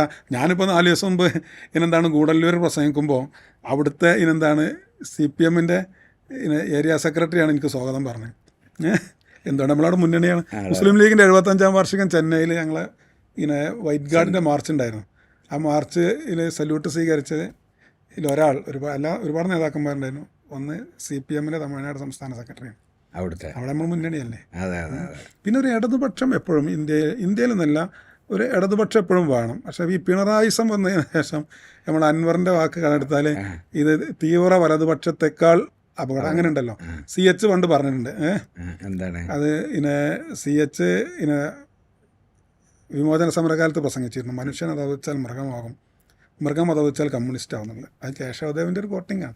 CH അങ്ങനെ സാഹിത്യത്തിനൊക്കെ എല്ലാം എടുത്ത് പറയുന്നു. വൈക്കം മുഹമ്മദ് ബഷീറിനോട് ഒരിക്കൽ ഒരു പത്രപ്രവർത്തകൻ പറഞ്ഞു, നിങ്ങളുടെ കഥാപാത്രങ്ങളൊക്കെ സാധാരണക്കാർക്കൊക്കെ ഭയങ്കര പരിചയമാണല്ലോ. ഞാൻ ഈ മലബാറിലെ ഗ്രാമങ്ങളിലൊക്കെ ഇങ്ങനെ യാത്ര ചെയ്യുമ്പോൾ ഏത് ചായക്കടയിൽ പോയാലും എട്ടുകാലി മമ്മൂഞ്ഞിനെക്കുറിച്ചും പാത്തുമ്മാൻ്റെ ആടിനെക്കുറിച്ചും പൊൻകുരിശ് തോമനെക്കുറിച്ചും മുച്ചീട്ട് കളിക്കാരൻ്റെ മകളെക്കുറിച്ചൊക്കെ പറയും. ഇത്രയേറെ വായനാശീലമുള്ളവരാണോ ഈ മലബാറിലെ സാധാരണക്കാർ? അത് അവരിൻ്റെ നോവൽ വായിച്ചിട്ടും കഥ വായിച്ചിട്ടൊന്നുമല്ല, അത് CH പ്രസംഗിക്കണോണ്ടാണ്. CH ഇങ്ങനെ സാഹിത്യത്തിലൊക്കെ കോട്ടിങ്ങൊക്കെ എടുത്ത് ഇങ്ങനെ പറയല്ലോ. അപ്പോൾ അങ്ങനെ CH എന്ന് പറഞ്ഞിരുന്നു. പിന്നെ നമ്മൾ 67 കമ്മ്യൂണിസ്റ്റ് പാർട്ടിൻ്റെ കൂടെ കൂടിയില്ലേ. മനുഷ്യൻ അത് വെച്ചാൽ മൃഗമാകും, മൃഗം അത് വെച്ചാൽ കമ്മ്യൂണിസ്റ്റ് ആകും എന്ന് പറഞ്ഞ് പ്രസംഗിച്ചു വിമോചന സമരകാലത്ത്. കൃത്യം 2 തെരഞ്ഞെടുപ്പ് കഴിഞ്ഞപ്പോൾ EMSൻ്റെ കൂടെ CH വിദ്യാഭ്യാസ മന്ത്രിയായി സത്യപ്രതിജ്ഞ ഇറങ്ങിയപ്പോൾ പത്രക്കാർ ചോദിച്ചു, അന്ന് ഈ സാധനമല്ല പ്രിന്റഡ് മീഡിയ അല്ല, മനുഷ്യൻ അത് വെച്ചാൽ മൃഗമാകും, മൃഗം അത് വെച്ചാൽ കമ്മ്യൂണിസ്റ്റ് ആവും, കമ്മ്യൂണിസ്റ്റ് അത് വെച്ചാൽ കോൺഗ്രസ് ആവുന്നതാണ്. അത് പറഞ്ഞ് കാറ് കയറി പോയി. അല്ല, ഞാൻ അങ്ങനെ പറഞ്ഞല്ല, അങ്ങനെ പറഞ്ഞല്ല. CHന് അങ്ങനെയായിരുന്നു. എന്നതുപോലെ പിന്നെന്താണ്, പിണറായിയുടെ നേതൃത്വത്തിൽ ഇത് അധപതിച്ചാൽ BJPയേക്കാൾ മോശമാവും. പക്ഷെ ഒരു ഇടതുപക്ഷം എന്നും ഇന്ത്യയിൽ വേണം. ആ നിലപാട് മുസ്ലിം ലീഗ് എന്നും എടുത്തിട്ടുണ്ട്. അതുകൊണ്ട് തന്നെയാണ് ഐക്യജനാധിപത്യ മുന്നണിയിലേക്ക് ഈ ഇടത് മനസ്സുള്ളവരൊക്കെ ഇപ്പം തന്നെ കേരളത്തിലെ ഏറ്റവും വലിയ ഇടതുപക്ഷക്കാരൻ G. സുധാകരനല്ലേ, കുഞ്ഞികൃഷ്ണനല്ലേ, TK ഗോവിന്ദനല്ലേ, ഇവരെക്കാട്ടിലൊക്കെ വലിയ ഇടതുപക്ഷക്കാരാണ്. അപ്പം നമ്മൾ അങ്ങനെ ഇടതുപക്ഷത്തെ ഉൾക്കൊള്ളാൻ മാത്രം വിശാലമാണ് മുസ്ലിം ലീഗിൻ്റെ രാഷ്ട്രീയ കാഴ്ചപ്പാട്. MC വടകരൻ്റെ പുസ്തകം, ഇപ്പം നിങ്ങൾ പൊതുവെ ആരും മറുപടി പറയാത്തൊരു വിഷയം അതുകൊണ്ടായി ചോദിക്കുന്നത്. MC വടകരൻ്റെ പുസ്തകത്തിൽ ധാക്കയുടെ സൂര്യോദയം എന്നാണ് ഒരു ഹെഡിങ് എന്ന് പറഞ്ഞ് ആര് പറഞ്ഞു? ശ്രീധരൻപിള്ള പ്രസംഗിച്ചത്. അപ്പോൾ ശ്രീധരൻപിള്ളയുടെ ഈ വിഷയത്തിൽ അന്ന് ഇന്ത്യയിൽ നിന്ന് വിഭജിച്ചു പോയ ബംഗ്ലാദേശിലെ ധാക്കയുടെ സൂര്യോദയം ഇന്നിപ്പോഴും പറയേണ്ടതുണ്ടോ എന്ന് ചോദിച്ചിട്ട് ആരും ലീഗുകാർ മുണ്ടി ഒരു സാധനം ഞാൻ കേട്ടില്ല. എന്താണ് അതിൻ്റെ ഒരു കാരണം? എന്താണ് അതിനുള്ള മറുപടി? അതെ, പിന്നെ ശ്രീധരൻപിള്ളയുടെ ശരിക്കും വളരെ ബാലിശമായൊരു വിമർശനമാണത്. അതേപോലെ ഗവർണർ സ്ഥാനമൊക്കെ വിട്ടിങ്ങനെ വന്നപ്പോഴേ അത് ചന്ദ്രികയിൽ ഖണ്ഡശ പ്രസിദ്ധീകരിച്ചതായിരുന്നത് മുസ്ലിം ലീഗ് ചരിത്രത്തിൻ്റെ ദശാസന്ധികളിൽ എന്ന MC-യുടെ ലേഖനം. അത് പിന്നീട് പുസ്തകം കുറേ പഴയ പുസ്തകമാണ്. അന്ന് തന്നെ ശ്രീധരൻപിള്ള ജന്മഭൂമിയിൽ അതിനെക്കുറിച്ചൊക്കെ എഴുതി അങ്ങോട്ടും ഇങ്ങോട്ടും എഴുത്തൊക്കെ ഉണ്ടായിരുന്നു. ഇപ്പം അദ്ദേഹം ഗവർണർ സ്ഥാനമൊക്കെ വിട്ടു വന്നപ്പോൾ പറയാൻ വേണ്ടിയിട്ട് അദ്ദേഹം പറയുന്നത് ഇപ്പം എന്താ വെച്ചാൽ ബംഗ്ലാദേശിലാണ് ഇപ്പോൾ ഡാക്ക ഉള്ളത്. അതുകൊണ്ട് അങ്ങനെയാണെങ്കിൽ LK അഡ്വാനിയുടെ ജന്മനാട് ലാഹോറാണ്. അപ്പോൾ അഡ്വാനിനെ ഇപ്പോൾ ഇയാൾ എന്താ കഷ്ടപ്പെടുന്ന കേട്ട് പിന്നെ വേറെ നിങ്ങൾ നോക്കി. അങ്ങനെയാണെങ്കിൽ ഇപ്പം നമ്മളെ മഹാഭാരതത്തിൽ പറഞ്ഞ ഗാന്ധാര ഉണ്ടല്ലോ, ഗാന്ധാരിയുടെ മണ്ണ് എന്നുള്ളതാണ്. പുത്രരെല്ലാം കൊല്ലിച്ച യുദ്ധത്തിൻ്റെ ദുഃഖസാക്ഷിയായി ഇന്നും ഗാന്ധാരി കരയുന്നു എന്ന് പറയുന്ന കാണ്ഡഹാർ. പിന്നെ വേറൊന്ന് ഇപ്പോൾ സിന്ധു ഇവിടെ നമ്മൾ ദേശീയ ഗാനത്തിലുണ്ടല്ലോ പഞ്ചാബ്, സിന്ധ്, ഗുജറാത്ത്. ആ പഞ്ചാബും സിന്ധു എവിടെയാണ്? പാകിസ്ഥാനിൽ. അപ്പം ഇനി ദേശീയ ഗാനം തന്നെ ഒഴിവാണ്.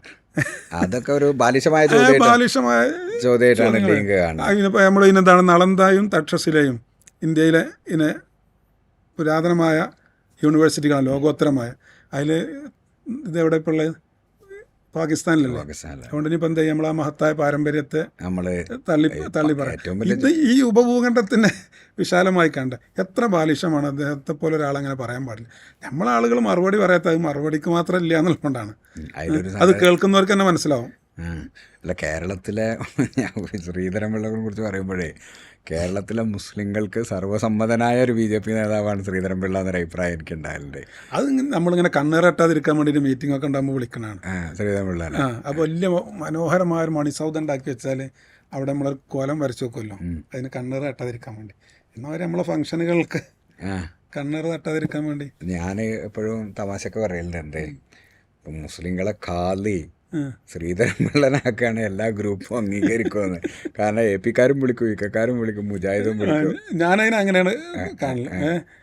ഒരു വലിയ സമ്മേളനങ്ങളൊക്കെ ഉണ്ടാകുമ്പോൾ പിള്ളനെയും കൂടി വിളിക്കണത് ആ സമ്മേളനത്തിന് കണ്ണേറ് കെട്ടാതിരിക്കാനേ.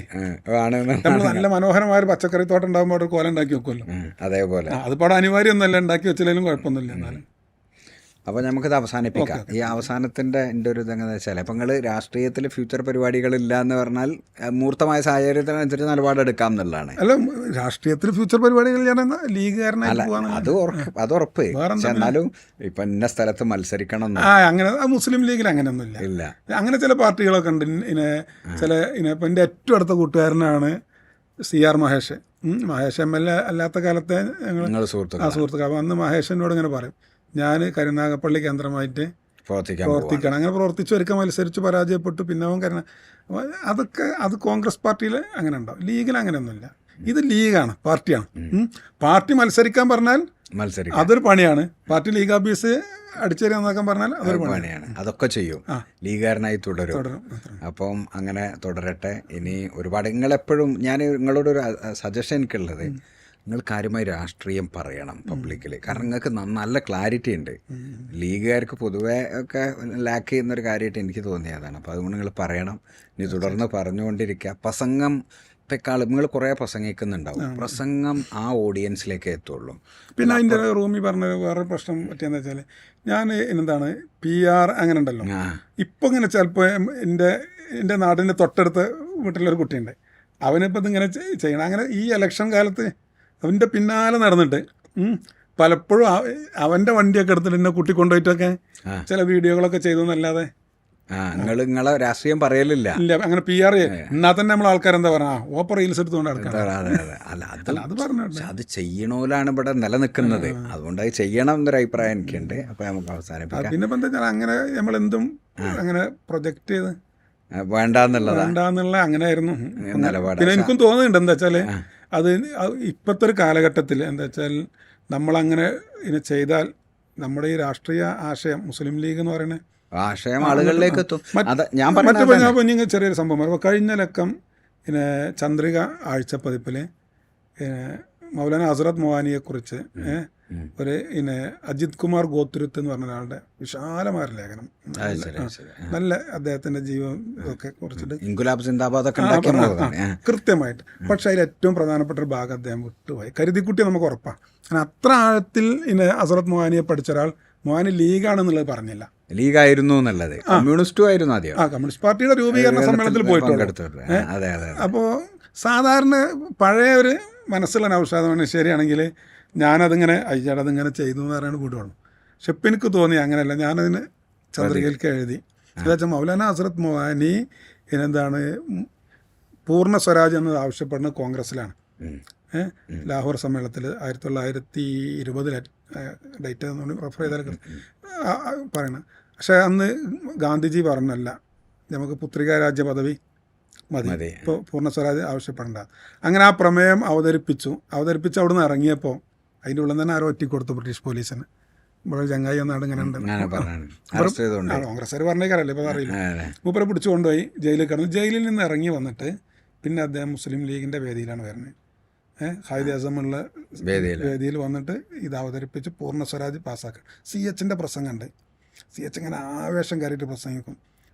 മഹാത്മാഗാന്ധിയും പണ്ഡിറ്റ് ജവഹർലാൽ നെഹ്റുവും ഈ രാജ്യത്തിന് പുത്രികാ രാജ്യ പദവി മതി എന്ന് പറയുമ്പോൾ, അല്ല, ഞങ്ങൾക്ക് പൂർണ്ണ സ്വരാജ് വേണമെന്ന് പറഞ്ഞ മൗലാന ഹസ്രത്ത് മൊഹാനിയുടെ മക്കളും പേരമക്കളും അവരുടെ മക്കളുമാണ് എൻ്റെ മുന്നിലിരിക്കുന്ന എൻ്റെ സമുദായം. ഇന്ത്യൻ വിപ്ലവത്തിൻ്റെ അധീപന്തമുണ്ടല്ലോ എന്നൊക്കെ പറഞ്ഞ CHൻ്റെ പ്രസംഗമുണ്ട്. ഹസ്രത്ത് മൊഹാനി മരിച്ച അന്ന് CH ചന്ദ്രികയിൽ എഡിറ്റോറിയൽ എഴുതി അഗ്നിപർവ്വതം കെട്ടടങ്ങി എന്ന് പറഞ്ഞിട്ട്. പിന്നെ അദ്ദേഹം UP അന്നത്തെ യുണൈറ്റഡ് പ്രോവിൻസിൽ MLA ആയിരുന്നു. മുസ്ലിം ലീഗിൻ്റെ അസംബ്ലി പാർട്ടി ചെയർമാൻ. ഇന്ന് നമ്മൾ അസംബ്ലി പാർട്ടി ലീഡർ നന്നാതാ പറയാം, ചെയർമാനായിരുന്നു. ലീഗായിട്ട് MLA ആണ്. ഭരണഘടനാ നിർമ്മാണ സഭയിലുള്ള കാര്യം അജയ്കുമാർ ഗോത്തുരുത്ത് പറയുന്നുണ്ട്.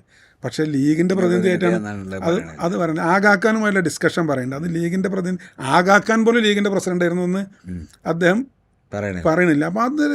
അപ്പം എനിക്ക് ഗാന്ധിജിയെക്കുറിച്ച് നമ്മളൊരു ലേഖനം എഴുതിയോ? ഗാന്ധിജിയെക്കുറിച്ച് നമ്മളൊരു ലേഖനം എഴുതാം. അതിൽ ദണ്ഡിയാത്രയെക്കുറിച്ച് പറയാതെ ഞാൻ എഴുതി ഹസ്രത്ത് മൊഹാനിയോട് എന്തിനീ ക്രൂരത എന്ന് പറഞ്ഞിട്ട് ചന്ദ്രേഖ അയച്ചു കൊടുത്തിട്ടുണ്ട്. പോയി ഇന്നാണിപ്പോൾ അത് ഇറങ്ങുന്നത്, എല്ലാ ബുധനാഴ്ചയാണ് ഇറങ്ങുന്നത്.